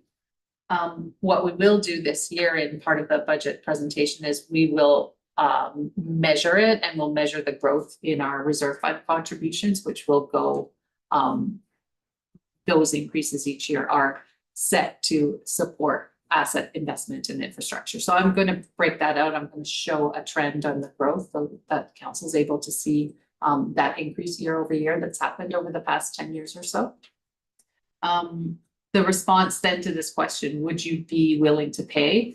It was interesting that, again, in line with the focus on asset management infrastructure, yes, a significant, about 1/3, 1/3, 1/3. Yes, a significant 1/3 is willing. Another 1/3 is undecided about it and needs more information. And 1/3 said, no, they're not willing to pay a dedicated increase for infrastructure. Looking to how people like to get this feedback or how they like to give their feedback. Overwhelmingly, 56% were supportive of continuing to do additional online surveys. And another quarter or so prefer writing letters and emailing council directly. And the other methods, which has been our experience, is that the discussion topic on the website or public comment at a council meeting is quite a bit smaller percentage of the population. People receive their information from the e-newsletter. They receive their information through social media. And about a quarter of people, maybe 20% of people, are getting their information from our municipal website. And a very few of them rely, for the most part, on the undercurrent to get their information. So some of the general themes that I wanted to share with council about what the comments were collected through our budget survey. Again, strong support for water and sewage utility. There's concerns about capacity, how much we have available on the island, as well as a need for a comprehensive island-wide water study was a recurrent theme in the feedback. People are concerned about roads and transportation. There were several complaints about poor road conditions. Again, speeding and reckless driving and the lack of RCMP enforcement came out again and again. Again, not really a budgetary means or something that council has any jurisdiction over, but it is a complaint that people are making, and we hear it again and again. There have been requests for more parking at the Cove, more accessible medical and emergency services on island. The theme of the boat ramp came up again. And lastly, for waste management, there have been requests for improved garbage and recycling services in order to combat the littering and the dumping that happens in our community from time to time. The second theme that was shared among people was a request for additional fiscal responsibility and budget transparency. We had some complaints about high property taxes. Folks are frustrated with what is perceived to be municipal overspending and rising property taxes. Some question the value that they receive in return. There were some requests to present budget differently. So requests to categorize the budget items into like a must-have versus the optionals. And lastly, call for efficiency. So people are expressing a desire to see municipal spending reduced and to increase efficiency rather than raising taxes or cutting those services. The theme about development was quite apparent. There was resistance to new housing developments. People generally identified that new housing puts the additional strain on the infrastructure and concerns that water supply infrastructure cannot support that additional density by significant housing developments. There was a desire to preserve Bowen's rural character. We noticed several comments about environmental degradation that is negatively impacting our island's rural character. So that's coming from tourism and development, both pressures putting both of those things putting pressure on island's rural character. There were respondents who questioned the effectiveness of the municipality. Again, it's not surprising, we do tend to hear it year after year, but there are still people who do support finding a mechanism to exit the island's trust. We had both good and feedback when it came to leadership and staff. We had people who expressed gratitude for both the work of mayor and of all of council members and municipal staff. People were very quick to recognize the dedication and the hard work of council. And then there are some additional comments about perceived bureaucracy or disagreement with how leadership decisions were made. Community services and amenities. We heard that that there is an emphasis on the importance of investing in our young people, should be a community priority.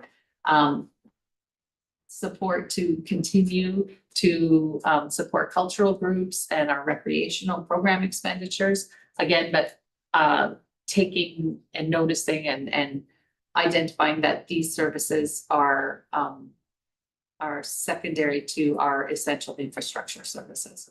There was a desire to see arts and recreation funding balanced with those services and making sure that we that the municipality focused on those with the greatest impact across the community. So those with community-wide impact. Transportation and ferry came up.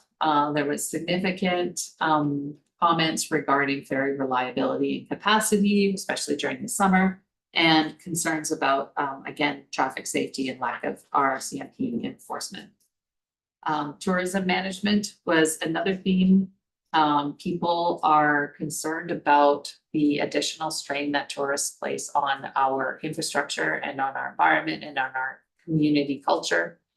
And there were several suggestions made that paid parking for visitors and a way to implement a visitor tax to help fund services and infrastructure in our community. Theme 8, this is the last one. People were concerned that the survey was biased or poorly structured and it didn't have adequate options to express dissent or alternative views. And others felt that they appreciated the opportunity to engage with us and provide this feedback direct to council. So there was quite a bit of feedback, both positive and some constructive. And I think this was a great exercise that we did to get feedback. I think our 169 responses showed good engagement, and next year we will work on another version of this survey, taking some of these constructive comments back and try and improve it for next year. That's it. So I can take questions for that. Thank you. Yeah, incredibly helpful data. I'll look to council for any questions or comments. Councilor Past. Just one that wasn't, I don't think, included in the report. Could you say again the percentage of people from the census who lived here less than 5 years? Mm-hmm. This one is it. So the census data. The census data less than 5 years. 38%. 38. Yeah, from the census. From our data, 10.6%. So Okay. And what was the census year? 21. 2021. Thank you. Yeah. Well, we look at the influx we had with COVID. Yeah. About 100 residents. People turned them into that homes in the full time.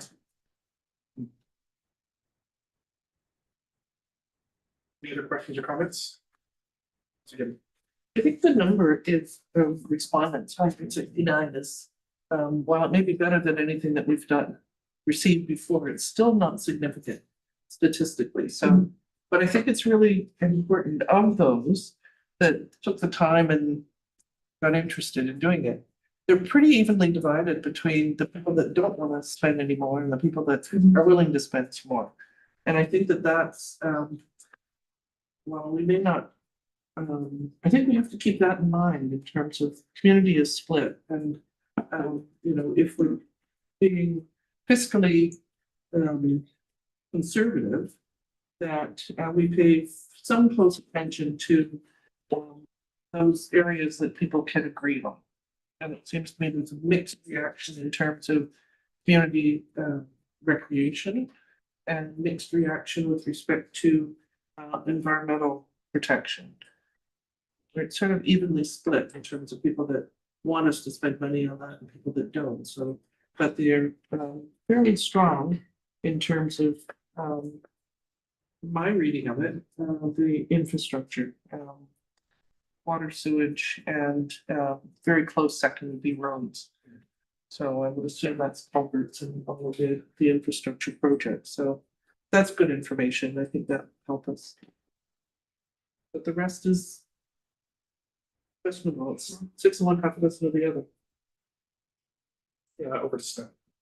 Yeah, thank you, Mr. Mayor. I just, perhaps this is something we could do in a subsequent iteration of the survey, but we do have a question. For what services are you willing to pay more taxes? And then another one, what services are you willing to reduce or eliminate?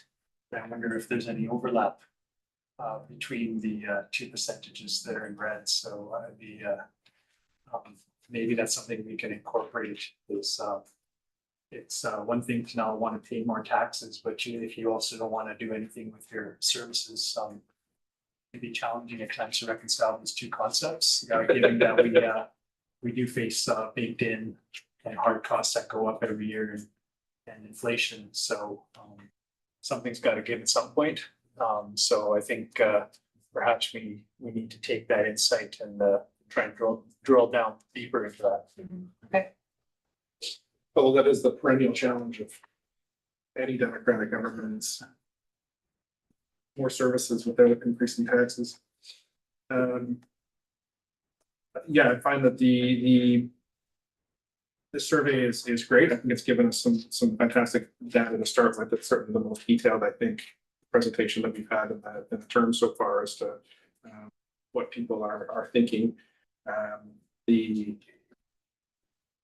It was interesting to dig into some of the data, particularly on the services to reduce or eliminate, or what are folks willing to pay more taxes on.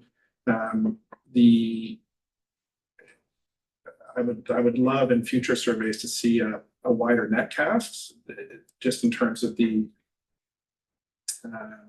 potential sample that we got back in the survey, given that it seems to skew to folks that have been on the island for much longer and who are older. That seems to be driven primarily through our newsletter. So I'm not sure if there's a way to run social media ads or get the word out farther and wider. Because we do, and just in terms of long-term engagement with the municipality, I think we do have a very engaged community, but we did see those definitely shift during the pandemic when so many new residents come in. And it leads me to wondering if we really incorporated those newer folks to the island into the engagement fold of the municipality. Yeah, I think we learned as much as who we're not reaching as we are reaching. Yeah. Which is great to see, right? That it gives a starting place to move forward. Councilor Morris. That reminded me, so how was the survey advertised? Was it posted on our social media that the survey was out and an easy link? Yes, we do it from our municipal Facebook page and then we share it from there. So you actually, but you didn't put a direct post on there. No, you can find it from that. Yeah, so anybody on social media could respond from that, like, Okay, but as well as newsletter and our regular. there's Bo and everything else. Was there a direct post to that? We do not post direct to that, but we do share from our municipal Facebook page onto that. Or there's a link from that to that? Yes, Okay, so they've got to look for it. It's not right there in front of them for the people that. they've got to follow a link, but Yeah. anybody who's inclined to do so, it's not hard. They can certainly do it. And then with the ones with, where they were could pick up to 3 responses. Right. Did all of them pick 3? I, Your number of responses adds to the number of surveys, not the number. yeah, I would have to Checkboxes. do, I would have to do, very detailed analysis of those numbers to see. It would probably say that some people only picked 2, but the point is they could have selected more than 3. We don't have the high-end survey, that can restrict, but we asked people not to select more than. Thank you. Councilor Fox. I'm struck by how similar these pre-budget survey looks to the ones that the Islands Trust ran. It just, a couple of us are on the financial planning committee. it was the same sort of, 1/3 wanted things to stay the same in terms of the budget, another third would pay more, and another third said no. So just broadly overview though, that it's really interesting to see environment and climate action show up as one of the things that was most important, and also one of the things that other people said, no, we would cut that. Yeah. So again, it's the more we can reach more different kinds of people, the more I could, really take this info further into consideration. Yeah, thank you. Not seeing any further discussion, I will look for a motion to receive the budget survey results. Moved by Councillor Getty, seconded by Councillor Morse. All in favor, raise your hand, say aye. Aye. And that carries unanimously. Moving on to 3.5, 2026 budget staffing requests. Back to the CFO. Thank you. So, to date, Oh, you'd like to take a short recess? Yeah. Okay. Yeah, we'll take a short recess for 5 minutes unless anyone is at the vote. sorry.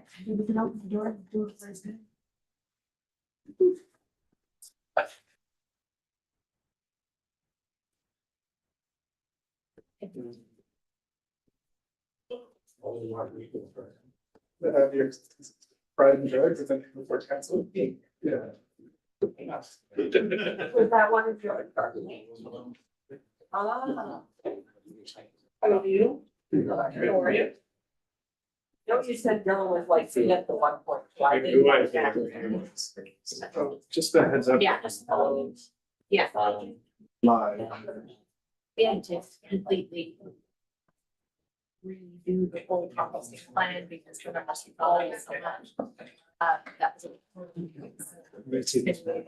factors on that, everybody had their postcards and things like that. It was a huge jump, and I don't think they've gone back down.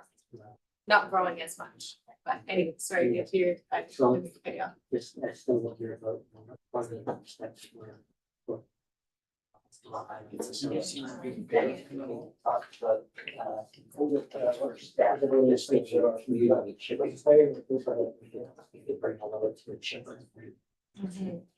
that must be a lot of volume. Yeah, I'm not sure that it does, to be honest. I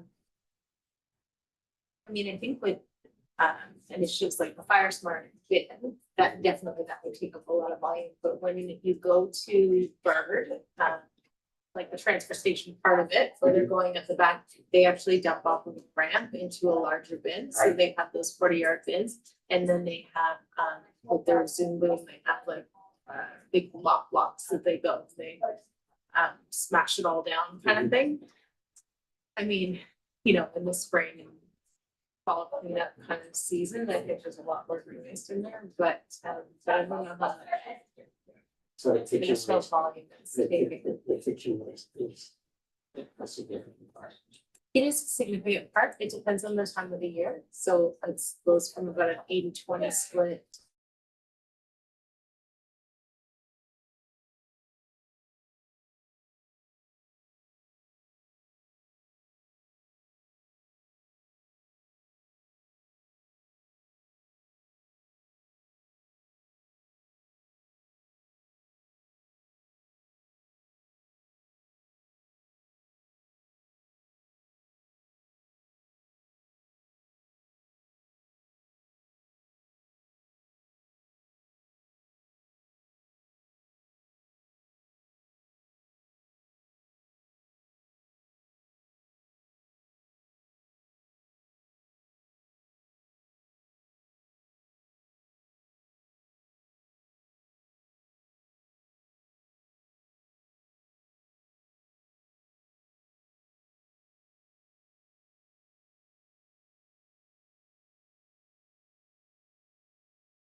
All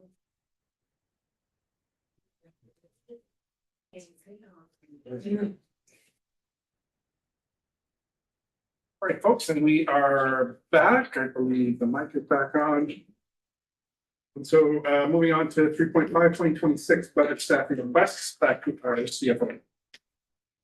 Thank you. Through the mayor to the rest of the committee of the whole. This presentation today, I'm going to introduce the topic.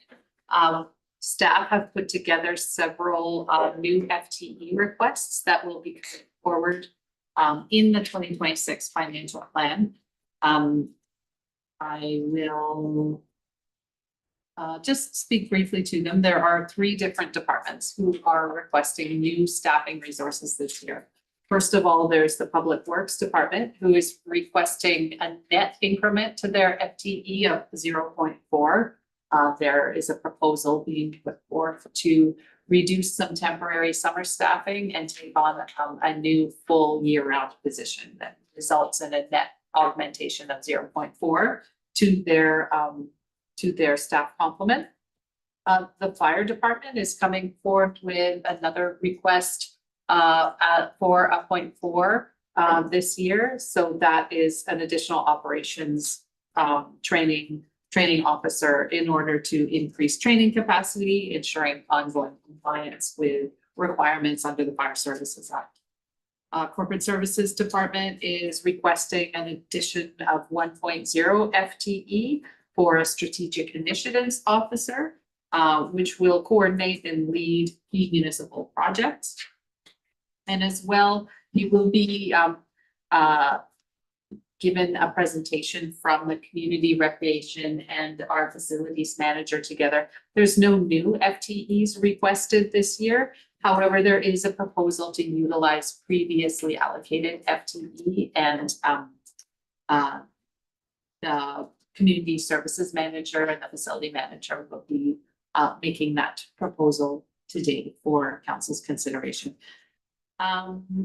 There is additional estimated cost. Of course, we don't have the new role, but if we used last year's tax rates, the additional staffing for the 2026 budget would cost approximately $151,000 per year. But the full year, that's assuming that there are part year vacancies, because we do wait until we get the budget approved, and that these new staffing coming on in 2026 would not represent 1 full year of staffing. But once, if they were to be approved, that annual estimated additional staffing cost would be approximately $196,000, which represents about a 2.1% tax increase based on those 2025 numbers. And an average house likely would have to pay an additional $82 per year in order to support those additional FTE requests. So I will turn it over to the staff in order to present. We have a question from Councilor Moose. Yeah, The estimated annual cost per average household means nothing if you don't know what your average household value is. that's right. I'm using, we're using last year, so we do have to wait until we get the. Last year's average. Last year was about 1.564 million. Yeah, so these numbers are very preliminary based on prior years, but when we do get the new roll in January, we'll be able to give more firm numbers on that one. You've talked here about what the savings are gonna be. Are the savings factored into that increase in taxes number? Yes, that's the only one really that comes with any savings, or, I mean, additionally, they're all going to add cost, but net of savings. So when we're asking for a 1 FTE in Public Works, we do have to factor in that we propose to reduce the staffing complement for that temporary one. So when I say net of savings, the estimated annual cost for that additional 1 FTE part or Public Works would be about $40,000. That's including the savings from removing the temporary staffing complement. Councilor Pastor. But in that example, it wouldn't. Which page is this table? This is on page 117 of your agenda. Okay, thank you. Yeah. And looking for it, so And then, an example you just talked about, would it include the savings from contracted staff, for example? You haven't calculated that. Yes, it, What did you? yeah, because part of it, part of the savings coming from a public works position is going to show up in the capital budget. Because the proposal is to take on some of the capital works, especially in the parks and trails. Work, Right. that the cost is going to show up in the operations budget, but expending less of our reserves on our capital budget will effectively net some of that out and make it cost neutral. But in the operations side of the budget, you would see an increased expenditure. Okay, so that the savings in, for example, contracted staff wouldn't show up in. It's not showing up in the operations Thank you. budget. The savings is, you're right, is Yeah. going to be on the capital side. Thank you. One more question. I noticed in most of them, there's a cost of $2,500, which it says it's the annual cost for software licenses.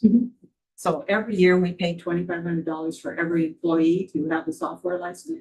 We just use a round estimate. Some employees require other software programs that others don't. So when we take on the cost of an FTE, we just use an average, but there are annual licensing fees just to have an email account with Microsoft, for example. Plus there is the annual See the Sky. It's just, that's an annual charge per user. So it doesn't differentiate between a user that uses many software programs or just one that has an email license account. It's still a vulnerability from a cybersecurity perspective, and we still have to pay that IT management per user. So you have an 80 employees and also then we're paying $2,500 times 80 or 90. We use a standard amount just for budgeting because some employees require more than others. I don't have the exact per user fee right now, but on average, it's on average, we'll use 2,500. Yeah, Pretty nifty, no? yep.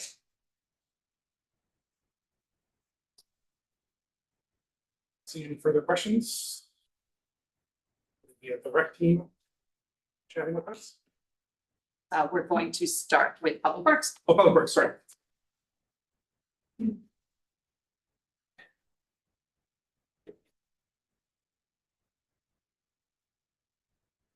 council, see everybody again.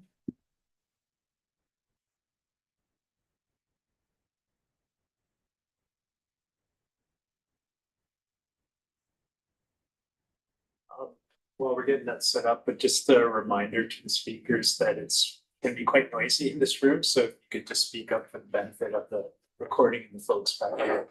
Thank you. So, as Kristen mentioned,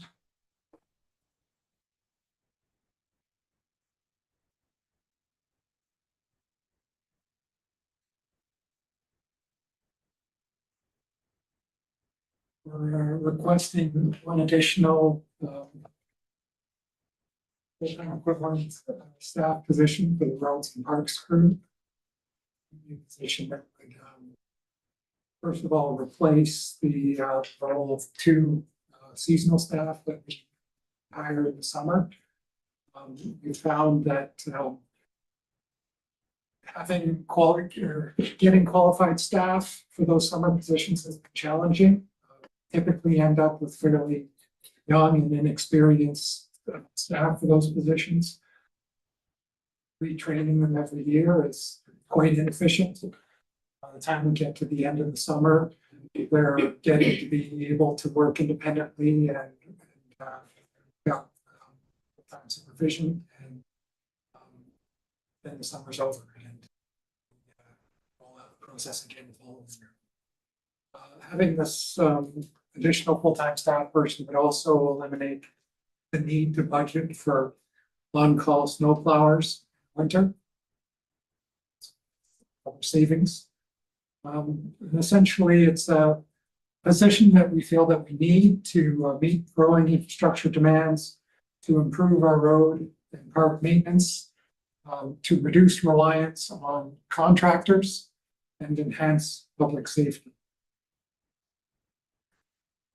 So currently, we've got a lot of ongoing operational tasks that current staffing's unable to meet.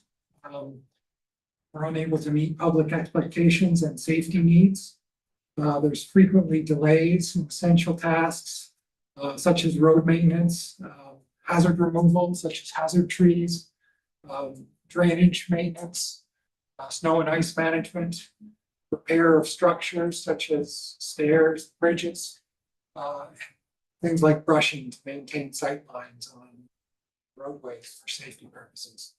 There's a list of things that the roads and parks crew do on a regular basis on the document that's included in the agenda. A lot of these things are that are frequently delayed or insufficiently addressed.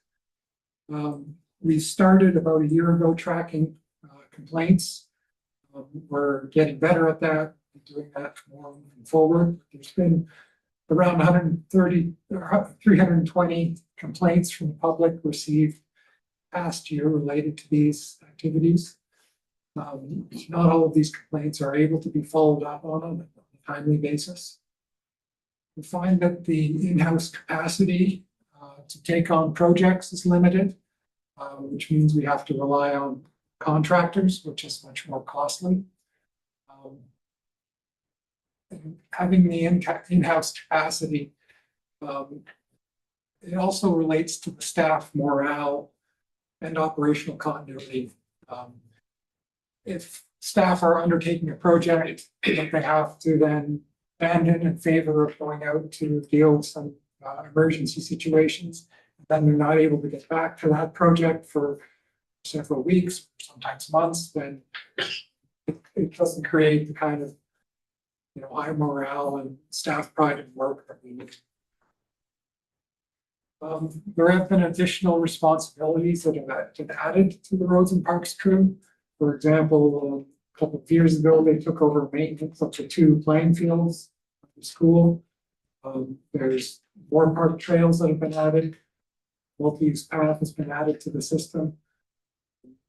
This facility has landscape that the maintenance is going to fall to the parks crew.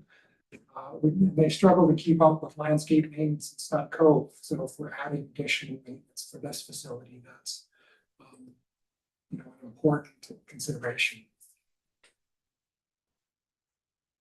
In terms of our additional rationale for the position that's being requested, having an additional roads and parks crew member would enable improved road conditions. Road repairs could be made on a more timely basis when they're at the stage of being potholes or a smaller section of broken pavement before it escalates to the point where contracted services need to be hired to do a more substantial repair. We estimate that this could save the municipality in the order of $15,000 per year on these contractor services for pavement repairs. And I believe that projected savings has been built into the operational budget estimate that Kristen provided. Additionally, we have greater capacity, or would have greater capacity for in-house project delivery, enabling completion of more projects internally rather than hiring contractors to do that. This could apply to bridges, culverts, stairs, as well as storm sewers. And this estimated savings of $55,000 per year. There was an example project last year where there was 2 bridges that were completed on the golf course trails by staff. And the cost for staff to do that was $55,000 less than the cost that we received, the quotes that we received from contractors for that same work. We are estimating that with an additional staff, we would have the crew capacity to take on 1 additional such project per year. The other thing that would benefit with an additional staff position is improving the longevity of our assets. If our assets are maintained more regularly, and kept in a higher state of repair, it extends the life of those assets, defers asset replacements. So it's an example, and to estimate what we'd be saving on an annual basis. Earlier this year, we had to replace the stairs at Kate's Bay Beach. That was a $20,000 contractor cost to do those replacements. If we'd been maintaining those stairs more regularly, we could have achieved a greater asset life, maybe another 5 years, deferring that cost. So we're estimating that, there's an additional $20,000 per year through deferred asset maintenance or asset replacement that we'd be able to realize. There would also be efficiency gains and overall improved park services. As I mentioned previously, the seasonal hiring of the 2 park staff in the summer is a efficiency challenge. We have trouble finding staff that are experienced. We know that there's locals on island who would be interested in regular full-time employment. Having full-time staff that is trained and experienced would be much more beneficial to our ongoing maintenance. I've just put on here the estimated costs versus savings, the requested position. So we have between salary and benefits, training and onboarding and equipment and gear, about $93,000 per year. Additional costs in terms of reduced seasonal staffing by eliminating the on-call snowplowers budget and 2 seasonal positions for the summer. That's about $49,000 savings. And then, as I mentioned, there's the $20,000 estimated savings by extending the lifespan of assets, and a total of $70,000 by more timely road repairs to save on contractor costs for those, and then savings on contractor costs for capital projects such as bridges and staircases. So overall, it is a smart investment. The estimated annual savings exceed the total annual cost of the new position. And it also improves our capacity building internally and enables us to take on larger projects, more complex projects in-house. I'll provide the example of the Trump Road Storm Sewer project that was done by staff 2022. That saved a substantial amount of money. That was approximately $520,000 less than the contractor quotes that we got for that same work. The regular duties of the roads and parks crew suffered significantly during that project. Certainly additional staff would mitigate that impact and allow us to take on projects like that in the future. And I believe that increasing our internal capacity is the key to addressing our infrastructure deficit. And certainly this requested position is a big part of that. So in terms of alternatives, in terms of addressing the service gap that I mentioned earlier, we could rely more on contractors, contracted services. That is a more expensive, less efficient option. And the other option is that we accept a reduced level of services that leads to higher risks, such as the risks associated with not getting to road repairs, risks of injuries, vehicle damages, and lawsuits related to those damages, or for example, risks of line painting not being kept up to where it needs to be for crosswalks, risks of sight lines on our important roadways not being maintained for safety.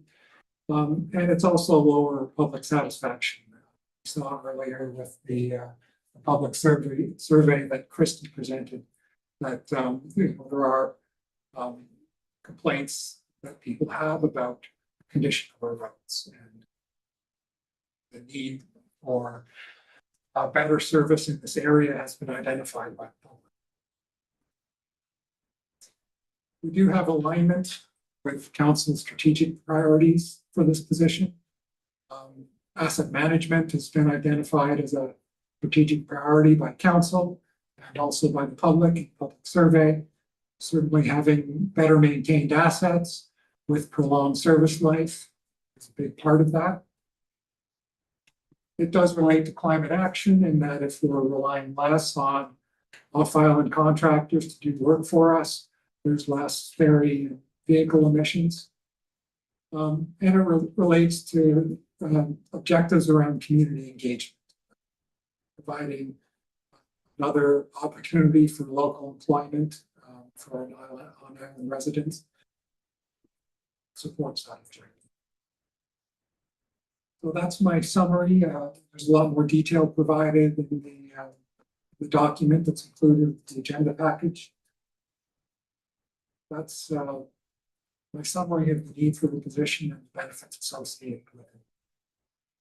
Questions? I'm happy to address them. Right. Thank you, Director, and I'll look to council for any questions on this position. Councilor Morse. I'm having trouble with the numbers. One person's salary is gonna be 88,000 a year. Right? Yes. And add to that the equipment. Sorry, that's the salary plus benefits. Yeah, that's not straight salary. Yeah, salary benefits, so the cost of having one full-time employee is 88,000, you add the equipment and workspace. And forget about the one-time setup, it's $91,000 a year, is going to be the annual cost of having that employee. And you're telling me the contracted services you're gonna be saving is $70,000 plus $20,000 of extension. Even with just the 70,000, it's an additional 20,000 a year max. And it could be because of extended life expectancy and snowplowing on call. It's almost a wash. This is what I am saying is that Yeah. the position essentially pays for itself. Yeah. Primarily through reduced reliance on the contractors. But also not having to hire seasons. And just out of curiosity, there was a comment in here that repairing a pothole typically costs between $500 and $600. So that's staff time to go out, the cost of the black pavement patching and that sort of thing. Yes. So per pothole, it's $600. And if you had to go out and repair 10 potholes all in the same place, it would be $6,000. This is an estimate that we got from our superintendent. Where he was asked to estimate on average how much staff time and materials does it take to deal with potholes. And for the most part, it's not doing 10 potholes all on one stretch of road. It's a couple here, a couple there. Okay, thank you. Councilor Morse. Not seeing any further questions. Thank you. We'll deal with it at the end. Thank you. I'd like to invite the fire chiefs up to discuss the request for a 0.4 FTE in fire training officer.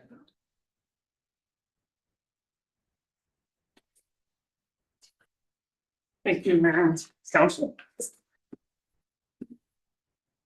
I'll just give a brief summary of one of the reasons why we think is a very important position for the Long Island Fire Department.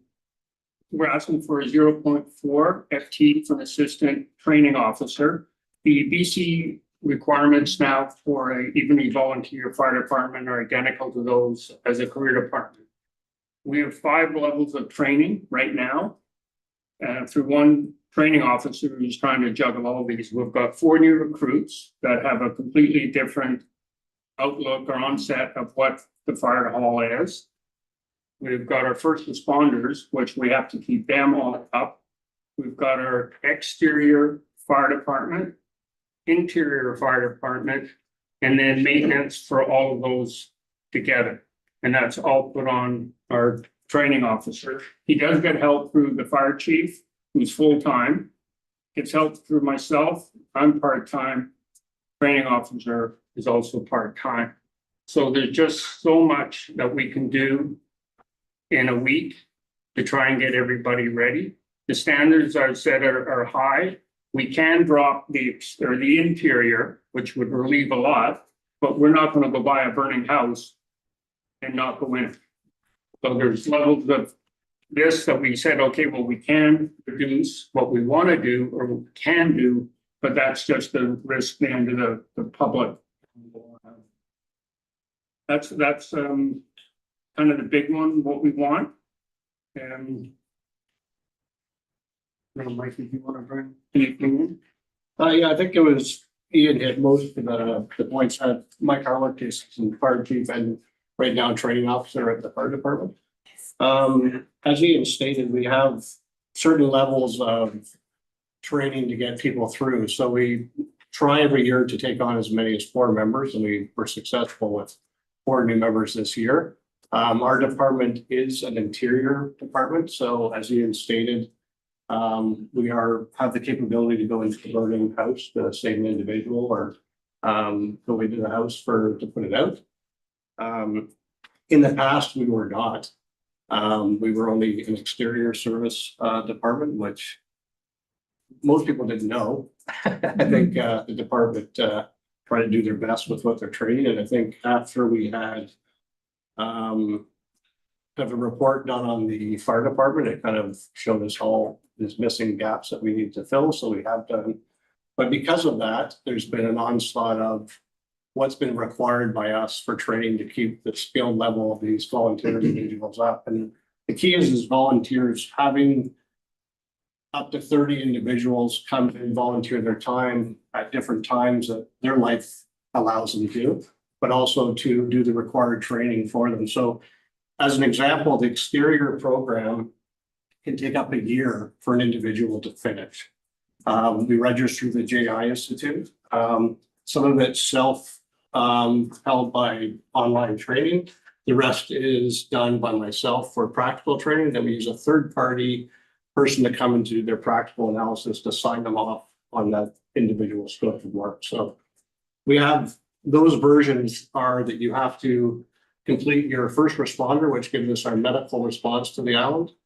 The exterior program, which gives you the basic background of firefighting, and the exterior part of it, which is more in depth to allow you with your full SCBA go into a building and response to a rescue situation. So after that is like any other training, is you have to maintain that training every year to a certain level.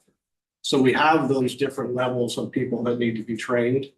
At the moment, we have myself, individual, dealing with everything all at once. So again, I've got 2 other individuals that have their scope of work to do within their positions. And we do have other people in the department that try to help.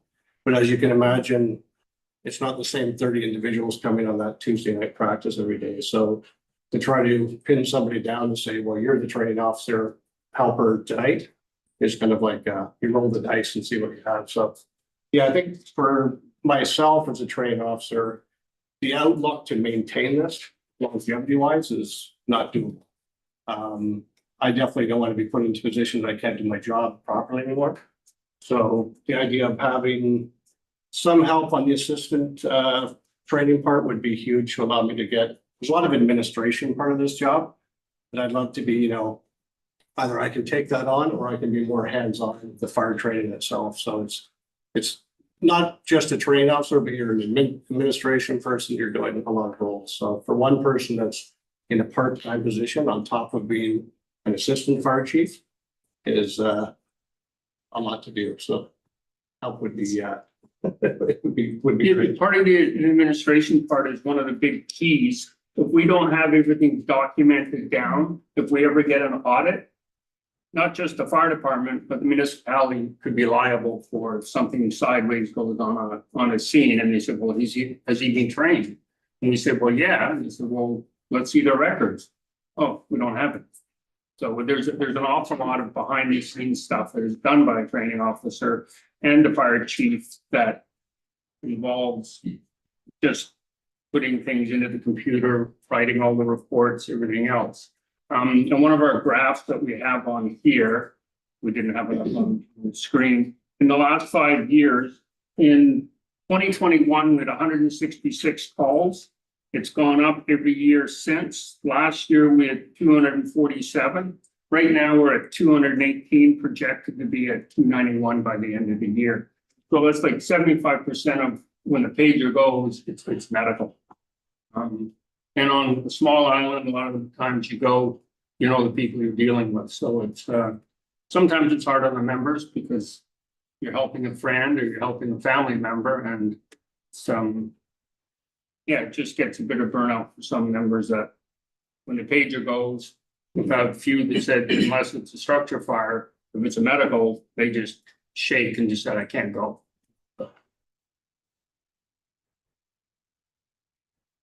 Short presentation, I know, but unfortunately, we're not presenting as money savings or anything like that. I think it was interesting to listen to everybody else's report. I think it shows the growth of Bowen Island. I've been on Bowen Island since 1978, so I've seen the growth myself. I've been in the department for close to 15 years. I think we're in a position where we have to grow with the community. The community, I feel, has more need for us. So we're giving into the community more. If it's not only community education, it's us personally being there for, emergency situations. And we want these individuals that are going to go into a building or they're going to supply medical to our community to be properly trained and in a position where they feel comfortable doing what they're doing. Councilor Jurgensen. I'd like to say thank you for the presentation. Somebody who works with accreditation and maintaining training, I can definitely relate to what you're saying there about there's always an increasing need to document, to do training, make sure people are all up to speed. Just to understand, the point 4 would be a separate position, would be an additional individual joining the team. Is that correct? It could be a separate individual or an in-house individual that will be able to put more time into it now simply because they are getting paid to do the job of training, so they can focus just on that. And there would be certain requirements. There is a training part of it you have to take. So an individual just wouldn't step into it necessarily just to teach. There is some training some courses to be taken prior to getting that position.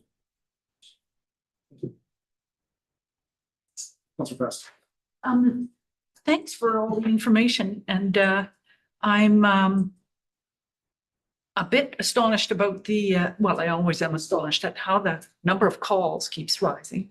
And but I think at the beginning you made a comment about the provincial requirements changing as well. Has that been something recent that you're required to do more training, or is it just that you took on the interior? Yeah, we took on the interior. The standards are virtually the same. We didn't go full service, which that would mean we'd have to have an awful lot of hazmat training and things like that. And we don't have that many hazmat really serious problems over here, so we didn't go that route. And it's basically what I've done. Thank you. Just for my own refresher and possibly council, so the existing training officer, that's a 0.6 right now, or is that a 1.0? 0.6. 0.8. Yeah, it's very 0.8. So my position is assistant fire chief and training officer. So it's dual. So it's not all going towards the training officer, but yes, that's covered under that. Okay. Great. So would it add more to your role, or would you be looking to hire somebody? That's separately. Hire some. Correct. Great. And just, I'm curious with the increase of calls, you know, I know that we deferred increasing FTEs in the fire department last year in favor of some of the larger capital expenses, but you know, I'm curious just from the chief's role as well. Is that a position that's feeling strained with the increase of call volumes, or because last year we were presented with an ask for an additional 0.2 at the chief level as well? Yeah, I think, and it's a job that you either love or you don't.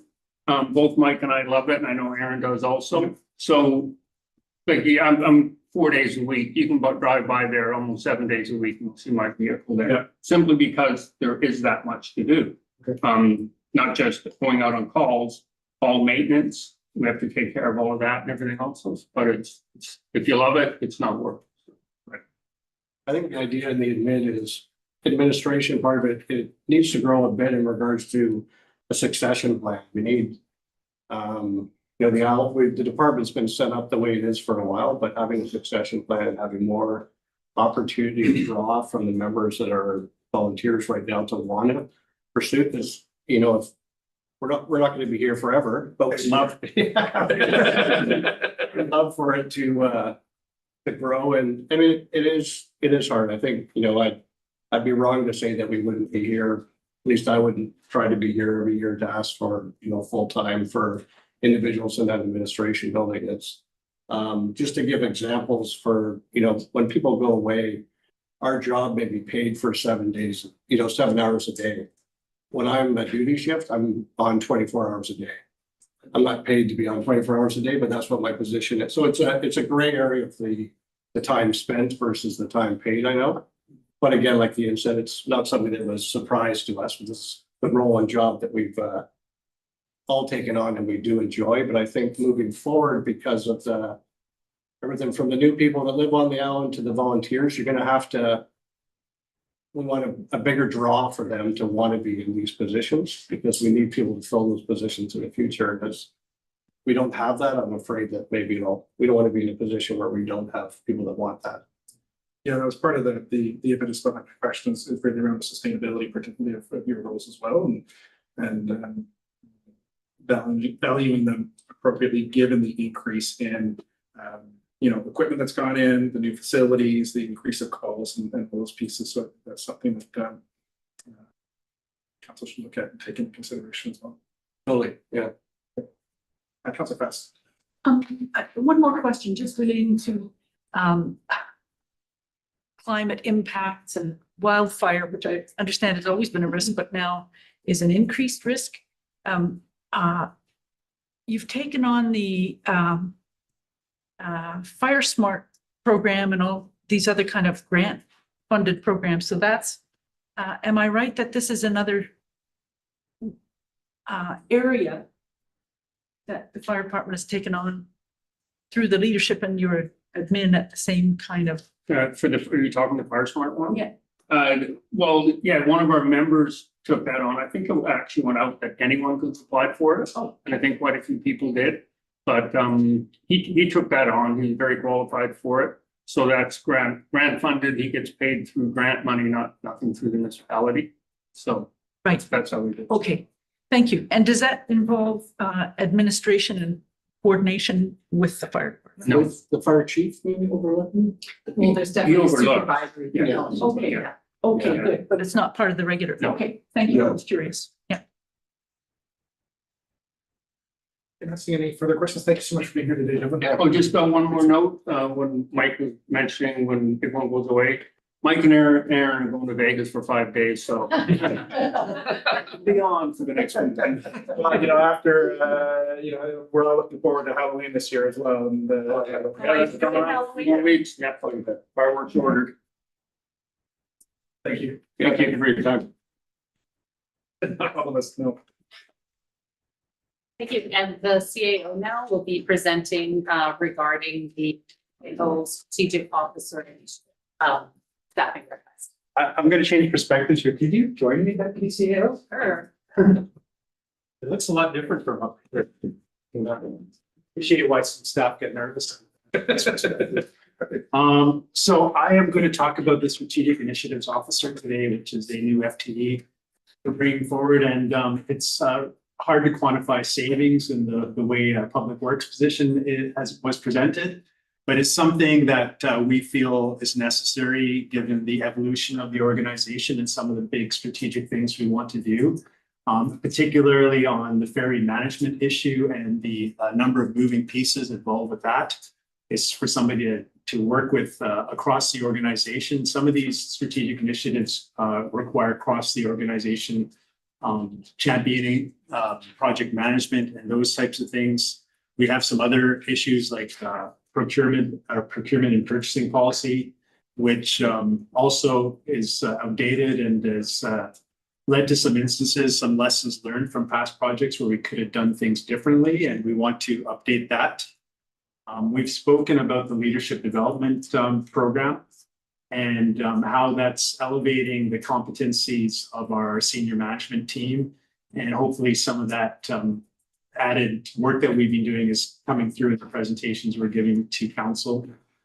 And the other big piece of this is the accessibility plan. We do have an accessibility plan, and we want to be able to convert that into actionable items that we can advance in the community and go out and get that kind of funding. And so that's a big coordination piece. And I believe it has legislated timelines associated with that.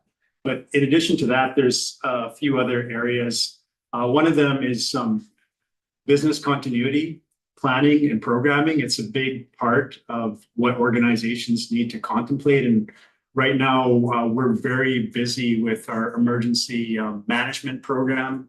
To add that extra piece onto it, we need somebody to really manage that in terms of rolling that out strategically. And the idea behind business continuity is in an event of an emergency, where we're all going to be all hands on deck to look after that emergency. It's going to be challenging for us as staff to be able to keep the ongoing municipal functions going and handle that at the same time. So we want to do some planning around that.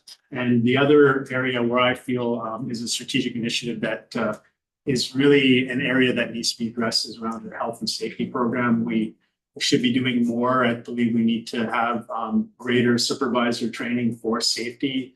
And ideally, it could result in a savings if we were to achieve core designation. We could have reduced fees to WorkSafe BC premiums if we have that. So there's a lot of different strategic initiatives. And so we want to bring in this position to just provide dedicated support by implementing these key strategic initiatives. We want to strengthen the operational capacity by coordinating with all of the CEO, senior management, as well as council and staff to seamlessly roll these things out. We want to ensure that our initiatives are aligning with council priorities, and we're moving on things that council wants to do. And there's also been some question around these bucket list items too that have struggled to gain traction because of just capacity issues. And then we also want to have this concept of change management, how it's rolled out. And we believe like somebody in that strategic initiatives officer role could assist the CEO as well as council to roll out the necessary change that they want to see. And we've done a little bit over the year, but there's some more areas we want to go in. So, so the benefits are to improve service delivery, reduce risks across the organization, enhance our organizational efficiency, and try and deliver on the big ticket benefits to residents that they're wanting to see, that have had some struggle to try and get moving. And mainly one example is all these things around ferry management and traffic management, Snug Cove. I mean, this is something we've asked BC Ferries for assistance on, but the reality is that we're not getting it. And so in the absence of that leadership, we are stepping up as a community, as a council, as an organization to try and provide a better management of the ferry and how it's run on the island. BC Ferries will manage their own ferries, but there's things we can do on the island to improve it. So that's my framing of this ask. And I've invited the deputy corporate officer in her capacity as a deputy Chief, Deputy Chief Administrative Officer. I know it's a mouthful. To add any, did you want to add anything? Yeah, I think typically these initiatives tend to be significant effort on the part of staff. They're typically interdepartmental, so they don't typically all reside in one department's home. So they require a lot of coordination between the departments, and they require a champion in order to really move these forwards. They're usually projects that are brought forward with the support of council. They're usually projects that council wants to see achieved before the end of their term. And in order to do that, we're gonna have to resource these projects adequately, and that's why we are advocating very strongly for this strategic initiatives officer position. Thank you. Look to council for questions or comments. What's best? It's interesting to see this as somebody who's now finishing or in my third term. Because the council before I was elected had started the first strategic plan, I think at that point. But maybe there was something before that that was called something else. They were treating it like a sort of business plan, and it was separate from the OCP. And so I just wanted to bring up the point that we're going to have a new official community plan as well. And there are typically projects that come up within that, like changing the land use bylaw and more land use things. But I just don't want I just want us to keep an eye on the OCP as well, keep that in our minds as something else that's going to need to be acted on, rather than us becoming a sort of project arm of the municipality away from the OCP. I think we need to be thinking about that too. I just didn't see a reference to it in this report, but it's another one of those changes that's coming up, and councils do want to do things, and we have to respond to situations. But I think I just want us all to remember we also need to respond to our official community plan. Thank you. What's best? I'll take it. So at the end of the budget last year, we were talking about 9% increase or something. It was pretty sizable, and we were telling people that was going to probably continue for the next couple of years. So, and that was a bit of a sticker shock, I think, for people. So I'm thinking that all of these rationales are quite interesting and very good. And, you know, if we had endless amounts of money, then we would just sort of have our wish list. But I'm not, this is like one little part of the budget that's being put up the flagpole to see how we react. And I think that, you know, there's really good reasons for all of these positions, but I want to see what the capital costs are. I want to see what the income is. I want to see what, you know, if there's other ways that we can jump there. So, you know, with the response to the survey in terms of at least half the people that were in that survey saying, you know, spend less money. The other half saying you can spend it, but only, you know, preferably in these areas, then, you know, that's a much bigger question. So I think that all of these ideas and initiatives and staffing are really, I'm surprised there aren't more, actually. But, you know, I think that's a good start, and I'm supportive at this stage of all of these. I think they all sound good, but there's a whole lot more information. Before I can say, sure. Pick another 100. Thank you, Councilor Getty. Councilor Morris. Well, similar comments, I guess. At this point, we have no idea of what else is coming at us in the budget process. I mean, one of the things that's really is still a great unknown. I dug out the business plan for the community center. It was done a number of years ago. I don't know how accurate that's going to be, but we're in the building now and we have a better feel of, you know, are we recovering the kind of money we were hoping we were going to recover, and what's it going to, is it actually costing us to operate and so forth. So I'm okay with considering these as part of the thing, but I'm not happy with the motion quite the way it's worded. Unless there's more questions, I'll float out my motion. I believe we still need to hear from recreation department as well. Oh, I didn't, there wasn't happy to him to recreation.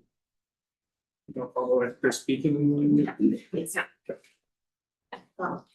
We have, there's mention of the report. We have a presentation that we can provide after. It's not a request for this TV, but it's understanding the staffing of the facility. Yeah. Councilor. Well, I'd just like to put a plug in for staff here because I don't think, I'm sure there are quite a few more things that they'd like to ask for. Last year, we messaged caution. We've got to be very careful. We've got to stay within our limits. We didn't accept all the FTE increases. And I'm very impressed with the rationale as it's been laid out here and but also in the reports. Yeah, well, obviously we're going to have to fit this in with everything else. But I think I'm just commending you on a very good presentation.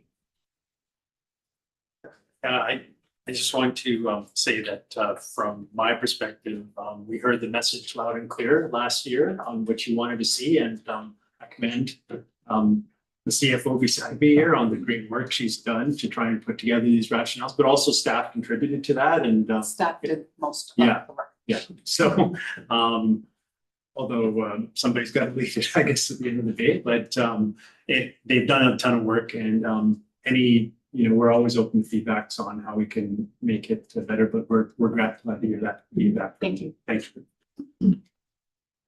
I appreciate the report to date and knowing that we've covered the actual additional pieces so far. I want to go from recreation shortly. It does feel like there's been a certain amount of restraint put forward in these asks. I think the works ask makes sense to consolidate those positions. The request from the fire department are just a carryover from last year when we moved towards more capital expenditures than the strategic initiatives officer is an interesting one. And I would agree that I think there's some pieces that are coming forward in particular as we deal with the ferry issue or the accessibility plan, or even some of the governance pieces that it feels like there's a need for like almost like a quasi project management office person or like a nerve center that's going to in the day-to-day hold these projects that cut across a bunch of different departments, right? Like even using the ferry piece as an example, that's going to involve bylaw, public works, finance, any number, intergovernmental relations. Like there's a bunch of different pieces that I think in the day-to-day silos might not be as effectively held currently. Or think of the accessibility plan, which is something that's going to extend into all areas of municipalities operation. It needs a bit of a management level position that interfaces with council and senior leadership in some way that can help advance those projects and get them done.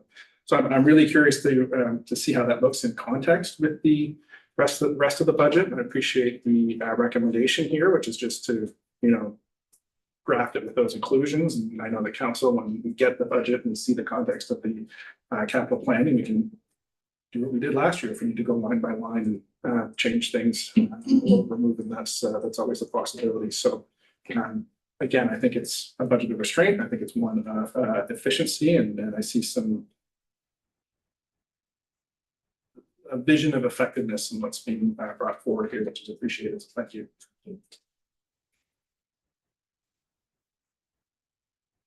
We have one more presentation. Okay. This is from the facilities manager and from the manager of community recreation. And I did just want to point out, there was a draft recommendation for council to consider, or committee of the whole to consider. And perhaps we'll leave that to the end then of the final presentation. Thank you.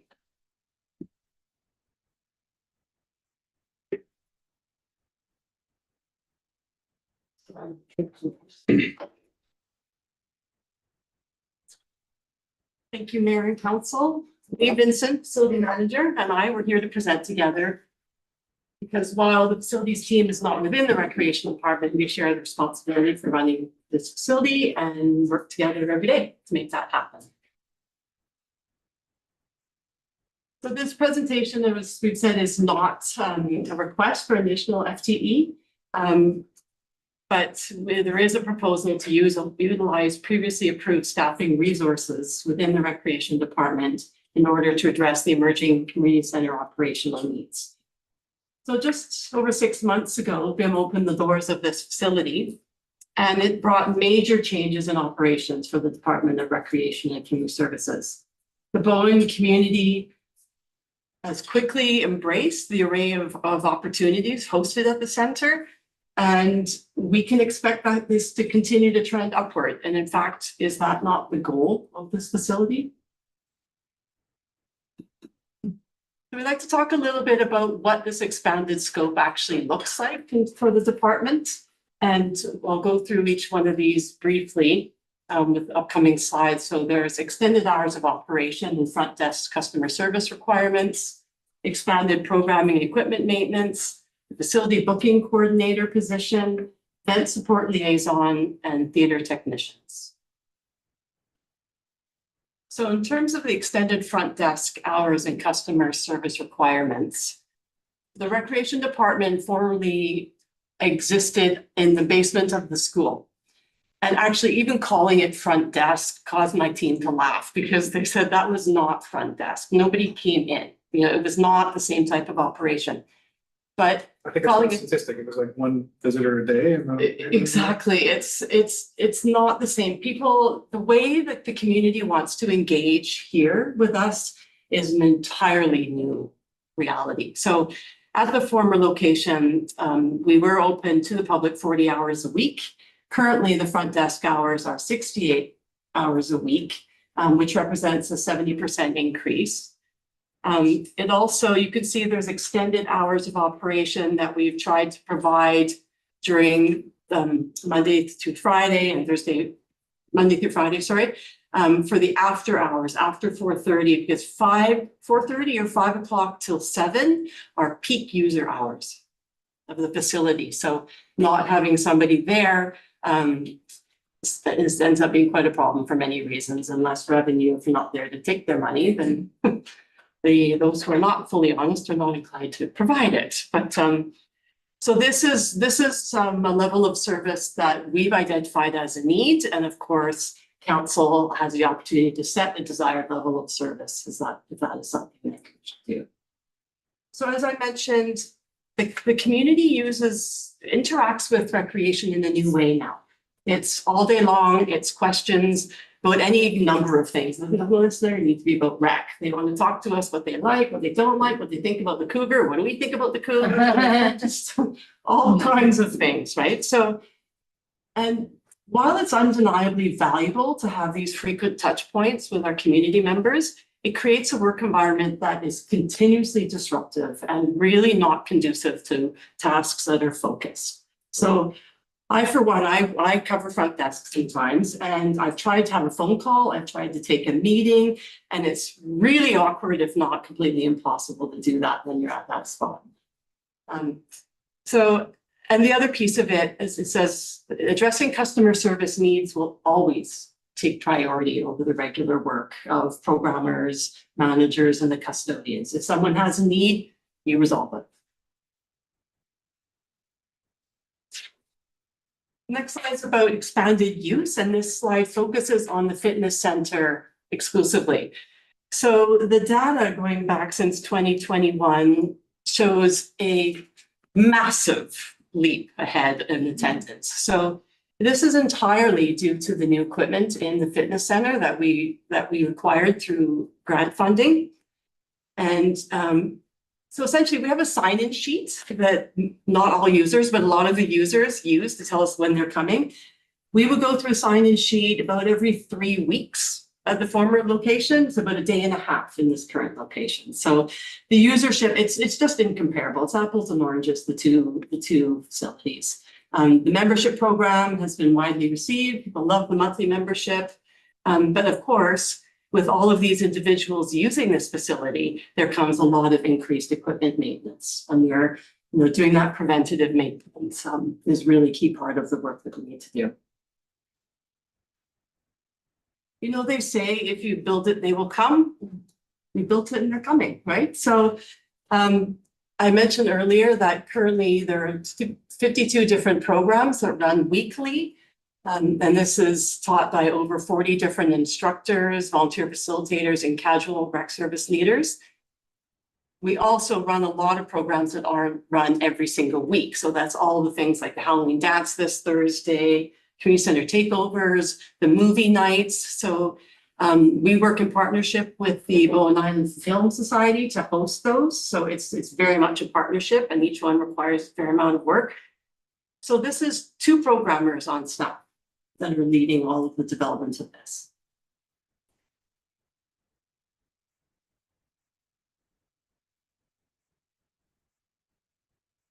Our expanded programming, previous slide was talking about fall programming.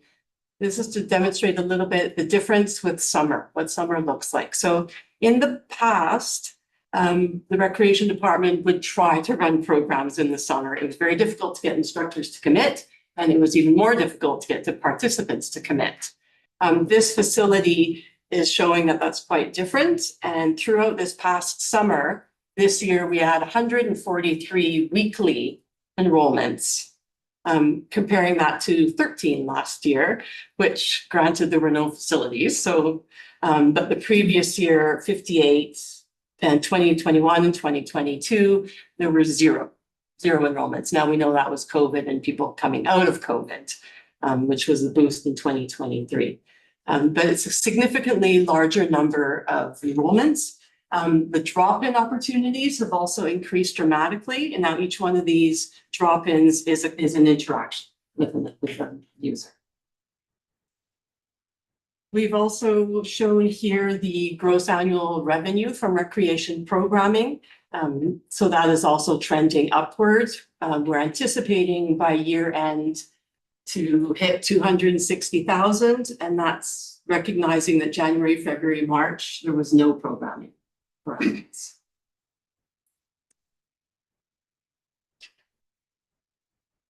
The position of a booking coordinator was an entirely new scope of work that was added to the department. This is one of the FTE requests last year that was not approved, but we had to do the job. So, Sienna Valley is fulfilling this role, and she is very smart and very competent, and it's because of who she is that we've been able to have success with this. So 44 completed rentals in the community center to date. Each one of those has extensive permitting, customer communications, event support, financial management for each one of those. It is a significant amount of work, and it will be increasing. It is only going to go up this level of work. The booking coordinator now has reduced time to support the department in all the ways that she helped maintain the quality management and our marketing. So less marketing, less customer service, database management, special event planning, that program quality management, grant applications, all of this falls in. So this position is easily 0.5 FTE. And as I said, it will grow as increase grow. And it can only grow as, to be honest, some of these vets find in. And along with a booking coordinator scope that continues to grow with rental increases, I'm here to speak about the operational gaps in service that we've learned about in our first 6 months of running this community center and how those will also grow with those increases. Probably the main area of need that we've really identified is event support, specifically in 2 distinct roles.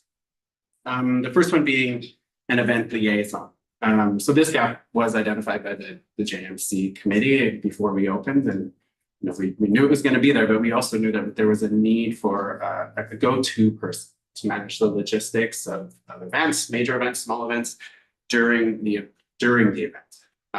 They would intimately know the needs of each renter, manage the pre and post event checks of equipment and room setups, assist patrons with accessibility needs like assisted listing, accessible seating, and also assist and troubleshoot with the simple house tech, not the full theatrical tech that's in the rooms, and basically be the primary point of contact for the renter on the day of the event.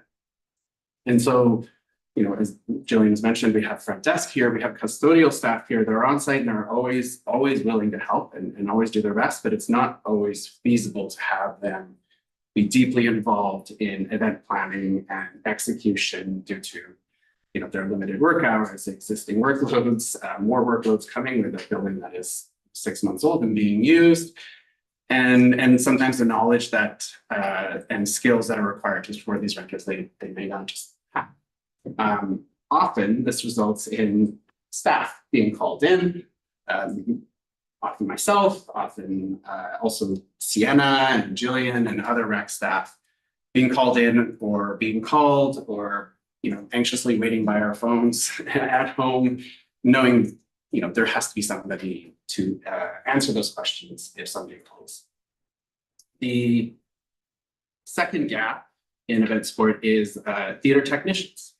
We've heard from feedback from multiple renters and community members highlighting the need for having an available pool of local, competent, and proficient technicians that are familiar with the theater systems. So I often fill most of this role, you know, with the confidence and proficiency being, you know, intermediate at best, but I do my best. But I'm not always available. I have family, I have other commitments, I have a full job here too, and to be available for every event that may require or does require technical support is really hard. And so not having a robust list of people who can provide technical support or work, excuse me, or work has impacted the quality of some events, nothing catastrophic, thankfully, but certainly felt by renters and patrons. One way we're looking to address this is to, you know, without adding an FTE request, is we would build a training program funded through facilities operational budget to create a pool of trained local technicians who would be available to renters to hire directly. We believe investing in this training will ensure we have people who can safely and confidently operate the equipment, protect our valuable asset while delivering high quality events for the community and in the community.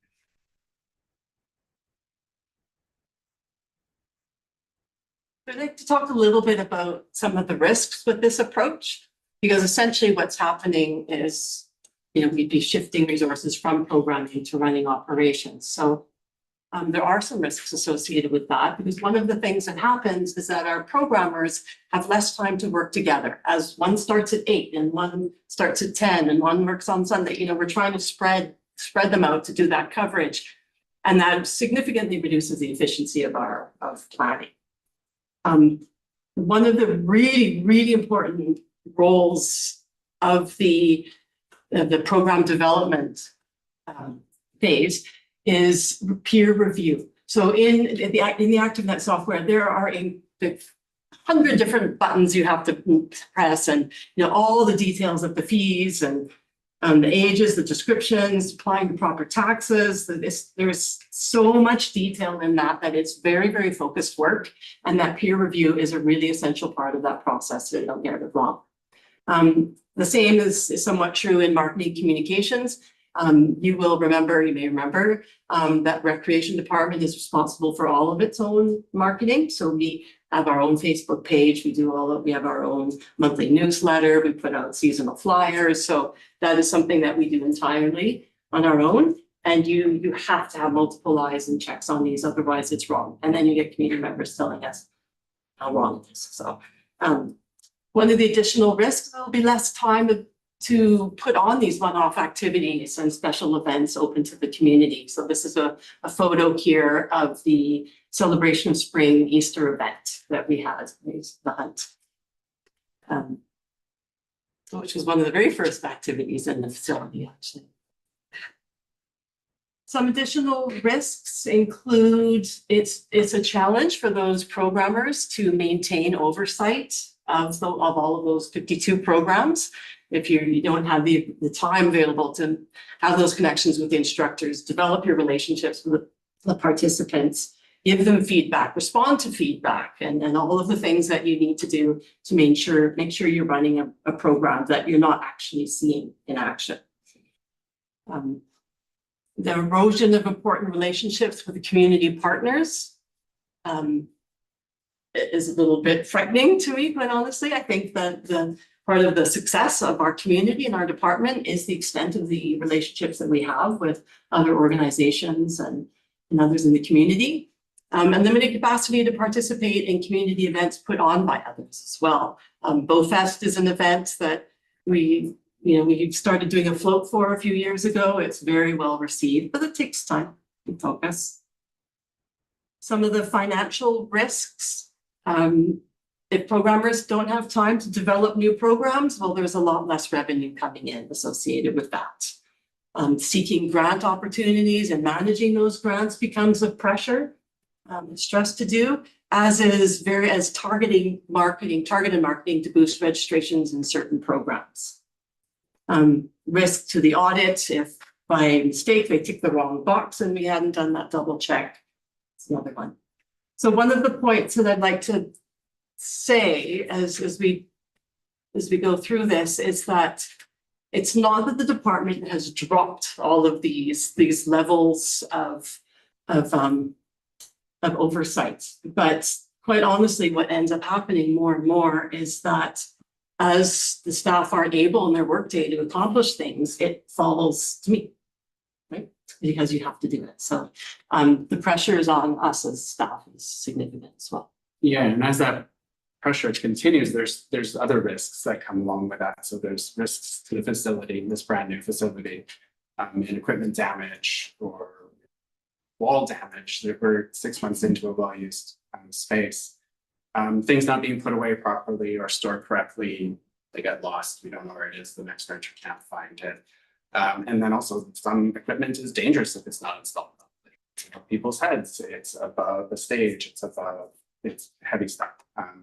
So having fully trained and committed, not that we aren't already, but we're stretched is what it comes to. And then there's also the reputational risk.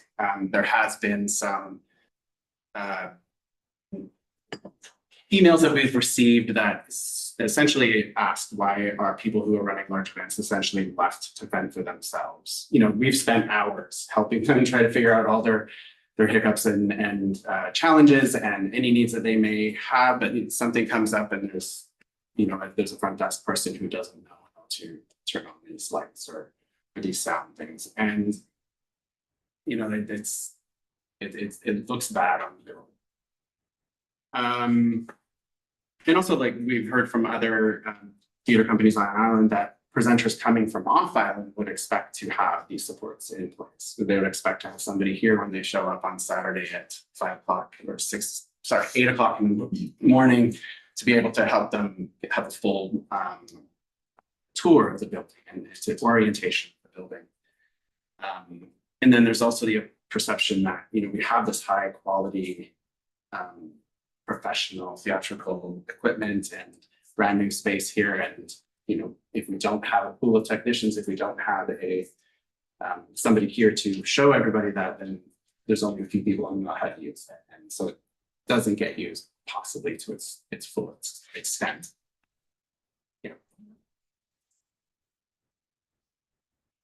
So where we find that we have a little bit of wiggle room within the recreation budget is within the FTE allocation, primarily around the play care program and the youth services at this time.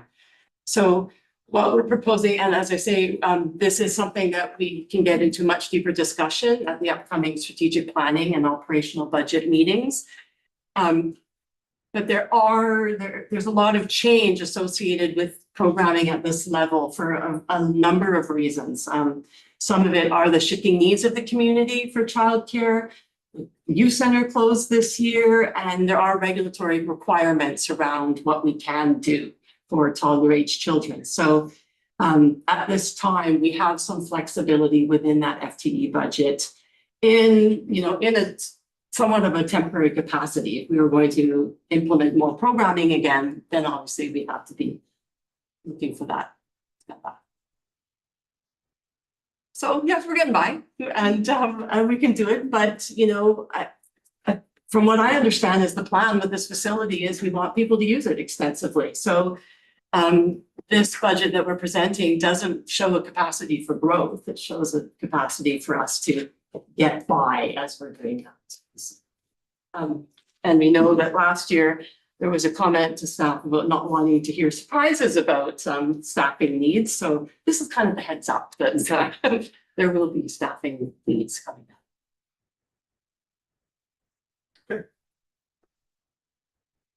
Questions, comments from council? Councillor Wake? Thank you. What I'm hearing is really the difference between running this building and having recreational programming and running the theater. These are like two maybe different things, but it sounds like there's a little too much overlap. So I guess a question I would ask is, where is this headed? Or do we need a theater manager? Do we have a theater manager? We have a programming manager. We have the Hearth doing some of this. Maybe it's a bit, anyway, but where do you see this going? Through the chair, I think that's a great area for deeper conversation with council. What is the desire with it? I think it's not entirely clean to be able to separate recreation from theater. We're actually the single biggest user of the theater for programming. Is the recreation department actually at the state for the single biggest user. And I'm sorry, I don't have a good answer to your question. Maybe you do, but I think we entered into this with a little bit more of a thought of it's just a room that can be rented like any other room. But it's not. It's not. It's a beautiful, amazing room, right? And the community is really excited to come to all the things that are offered there. So maybe that is a big conversation that we need to dive into is what is the goal? What can we reasonably manage and want to support and staff?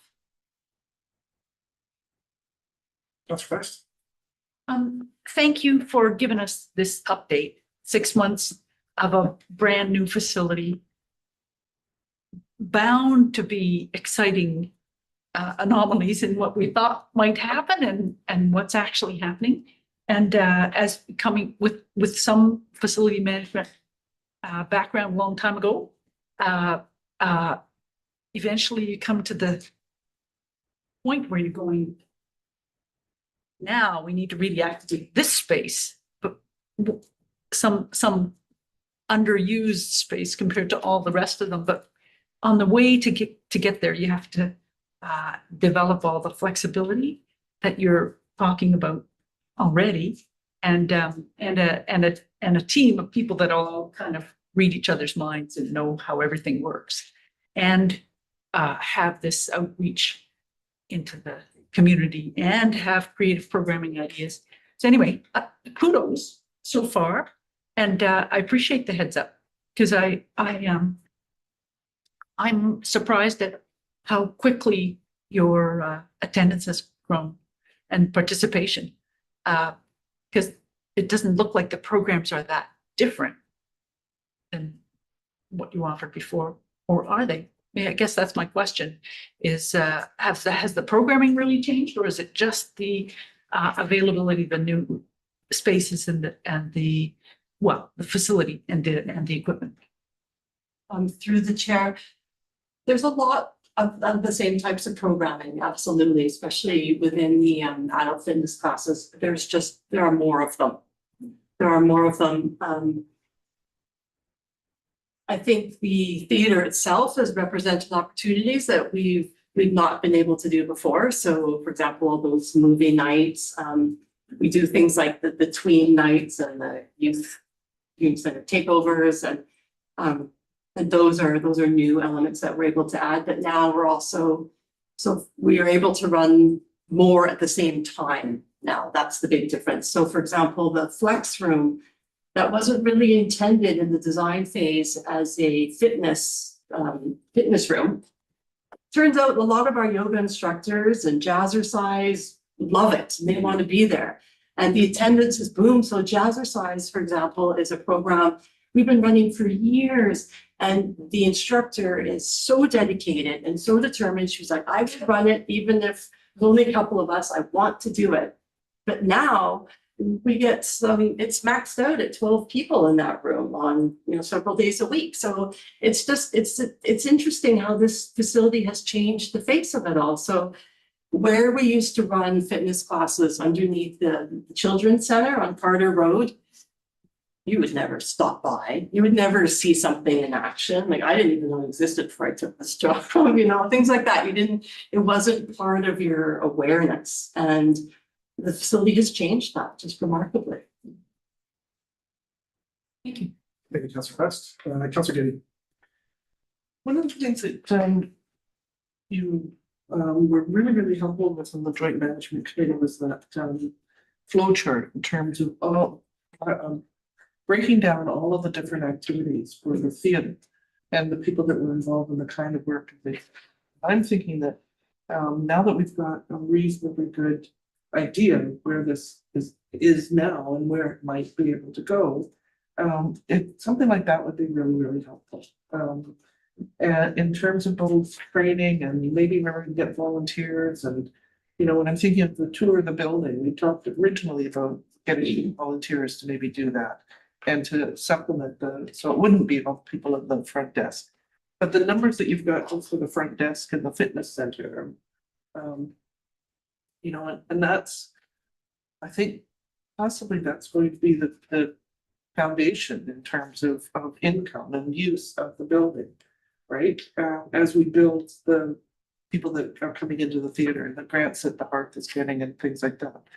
So I'm wondering if there's some way of figuring out the kinds of things that used to be, your statement in terms of erosion of relationship with partners. And I think of Sarah not being here anymore and all the things that she did in terms of working together with the rec programs and all the other community groups. And, if we had a detailed list of all the things that maybe happened before that aren't happening anymore and wish they could, or maybe not a complete list, but some sort of a detail. The kinds of things that were missing from the loss of that role would be interesting in terms of other things that you're being expected to pick up. I'm wondering in terms of your time, particularly mid grade, formally run a meeting, in terms of what's changed for you now that you're not doing 40 hours a week of construction, right? So, and how that is shifting and where that's going to go, right? And Lee, you're the same in terms of, things have, there's things that aren't still aren't working and things that are settling down, but there's a better idea of you're out of that construction, hopefully we're almost completely out of the construction phase, and how that's going to change. And then the money that was put aside for the booking, what are we calling that position? The booking coordinator. So Samantha's 20 hours a week, right? And it's mostly for the Hearth, but it is figuring out how to help people, that need their hands held when they're coming into a facility that they don't.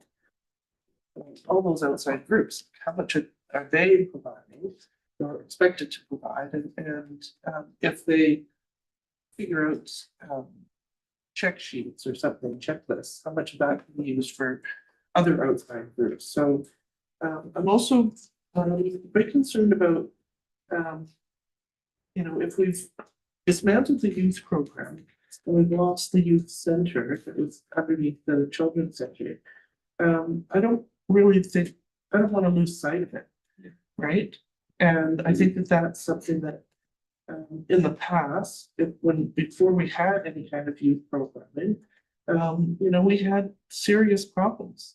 And I think that some of that was relieved or balanced in terms of certain age groups having places to go where they could claim it as their own and have some ownership for it. So, you know, I don't want us to go back into the kids hanging out at the dock every Friday and Saturday night and, you know, not having any place to go or things to do. So, you know, that was a preventative program as much as anything. So, it's very, very exciting where this is going. You know, the staff have been fantastic. I mean, I've worked closely with Sienna and Lee and yourself and, you know, I've watched Sasha and all the energy that she's got and all the things that she's doing. And it's like, this place is quite fabulous. And everybody there were 2 people on Saturday night that like said out loud, this is the first time I've been in this building. And isn't it wonderful? It's like, wow, where do you get inside the theater? You know, where do you see that red curtain? That's amazing. So it's, you know, we're 6 months out, 7 months out, and people are still exploring and discovering and, you know, it has potential. It's a very expensive place. And we need to figure out ways of successfully expanding and dealing with these kinds of problems so that it can, you know, become one of the highlights in the Lower Mainland or something. I don't know. How do we make best use of that theater? So a lot in that to respond to. I know, Mr. Chair, I don't think you're asking for a response to all that right now, but I do think it's important to say something about youth programming because this is an open meeting and start discussing it. I do want to bring this to strategic planning on Friday, but the intention, I should have said that we do still have budget for a rec program leader focused on youth initiatives. So what we'd really like to hold on to for the moment are things like the community center nights, do some off trips, skate days, and the LIT program. Those are four sort of fundamental pieces that we believe we have the capacity to continue to do while we do some deeper engagement as to what the needs really are for the youth on the island. I don't think we know that fully at this time. So that is something that to propose, but the intention is not to drop everything. Just a brief point is that the library is also doing some programming with young people, and so there's other people in our local government ecosystem to relate to and coordinate with. Yeah. And we just met with them last week to coordinate programming. Some questions from the chair and pick up a thread on Councillor Getty's comments. I'm curious where we're at, you know, back in July, I think it was, we approved the $35,000 for the programming production manager that was going to go through the Hearth. You know, and when I revisit that motion, it was to a 12-month term to program and manage the intake process for the Bowen Theatre. So I'm curious where that's at and how that fits into the current staff team and operational processes so far. Yeah, well, Lee met with Samantha more recently than I, but my understanding of the prioritization of her tasks to date is that there's been a strong focus on the Hearth events series and the production related to those events. Developing that intake form is definitely in the works. I know she and Sienna have worked together on that, and I think down the road that will assist. I'm not entirely clear, to be honest, what the level of support will be coming from that position to renters who don't want to be, who are not part of the series or doing a co-production model with the Hearth. Well, the Hearth isn't interested in looking at doing anything around co-pros until the new year. So it leaves like co-production, sorry, there's co-production. Thank you. Yeah, sorry. So at this time, I would say it's still in the developmental stages of it. I know that the staff is working on a concession plan, like working on building some systems that we can anticipate will be supporting our operations. But to date, the plans to see it. Okay. I think it's something to provide some oversight to and take a look at. When I look at the job description that we approved, 40% of that job is supposed to be offering production services, like tangible production services, and another 40% is supposed to be offering program coordination. So, over the span of 12 months, that should add up, given that the municipality is paying $35,000 of the $44,000 budget of that position.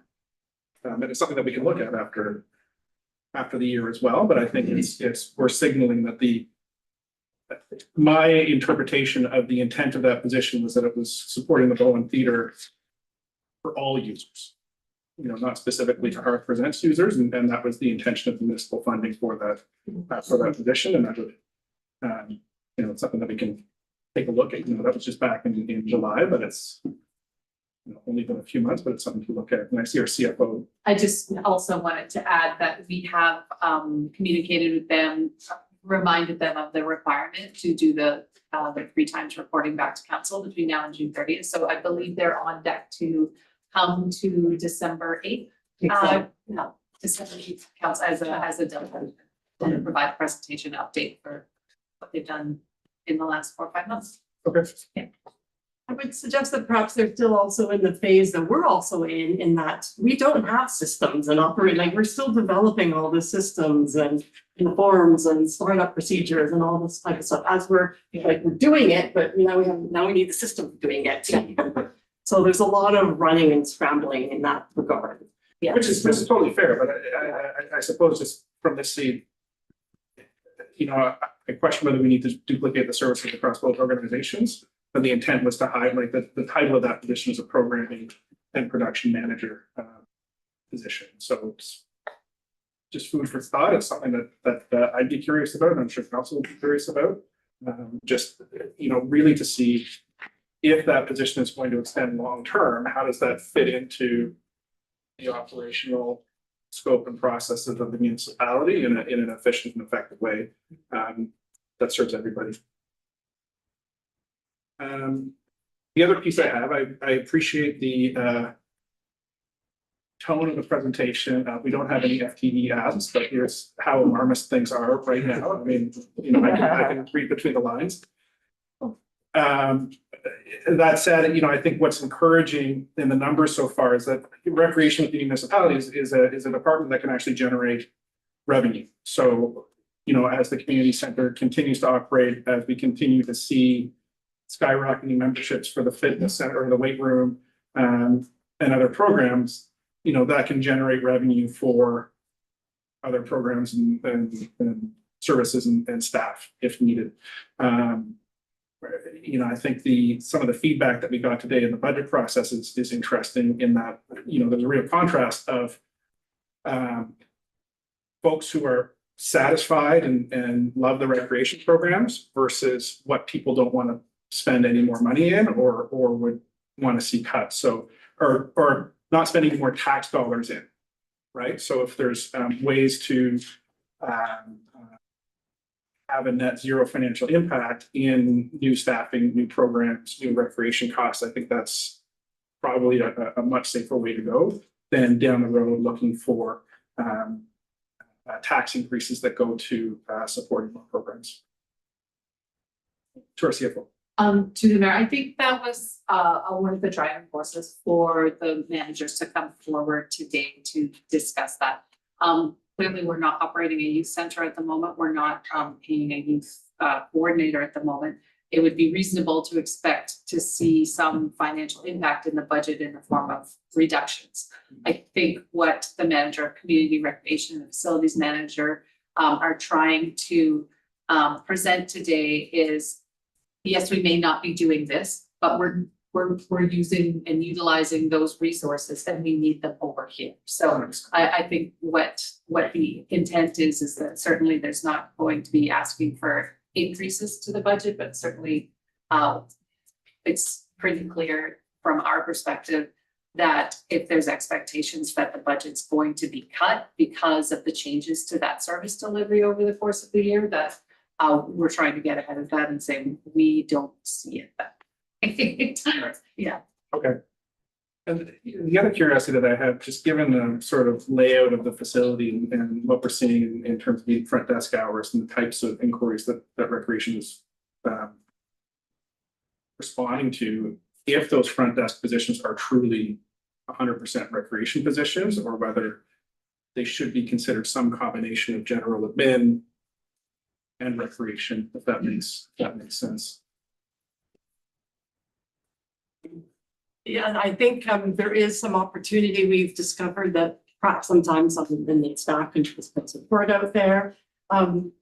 We do currently have a additional temporary front desk staff right now, and she's really been helping backfill some of those responsibilities of double checking everything, and so doing some work that, you know, isn't highly focused.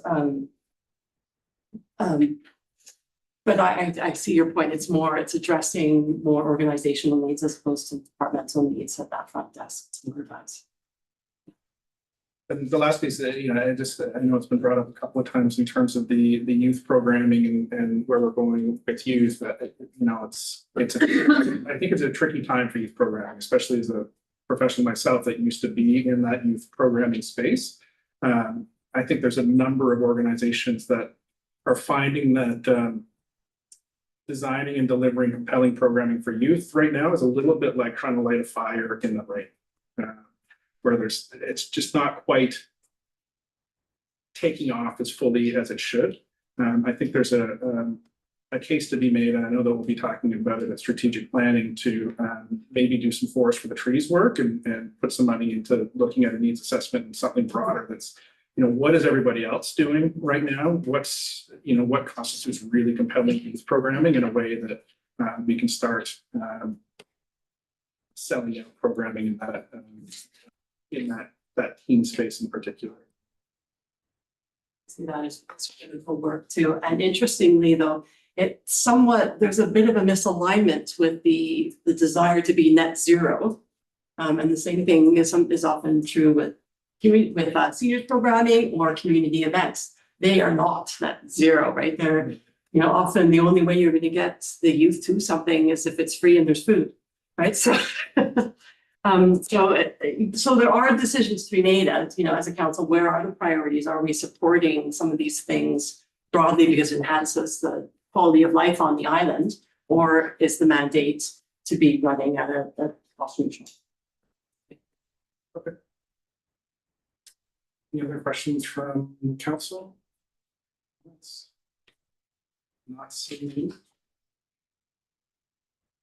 Okay, so the recommendation before us is the committee of the whole recommend to council that the proposed staffing requests be received for information And considered as part of the 2026 financial plan process. It currently reads and included in the draft 2026 financial plan for consideration. That's too finite. Too finite. Okay, so I'll leave Councillor Morse to word a motion here for us. Well, that's what I just said. Considered as part of the And considered as part of the 2026 financial plan. financial planning process. Financial planning process. And after receiving the rec commission, I also thought, besides saying the proposed staffing requests, we should insert after there and the information from the recreation. So that the committee of the whole recommend to council that the proposed staffing requests And information. and information from from the Recreation and Community Services Department. And the facilities manager. Yeah, the recreation manager and facilities manager. Okay, please.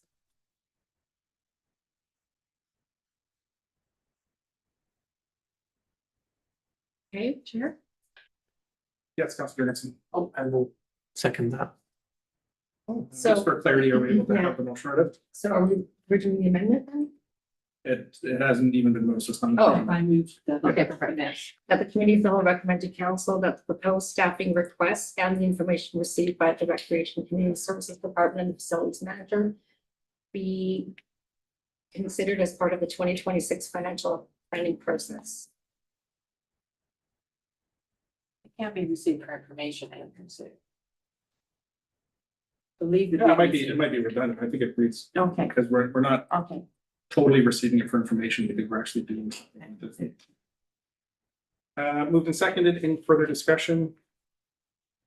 Not seeing any, I'll call a question, all in favor, raise your hand, say aye. Aye. Aye, and that carries unanimously. And last up, a motion to adjourn. Moved by, say Counselor Jurgensen, seconded by Counselor Getty, all in favor, raise your hand, say aye. Aye. We're adjourned. Thank you so much, everyone. Thank you.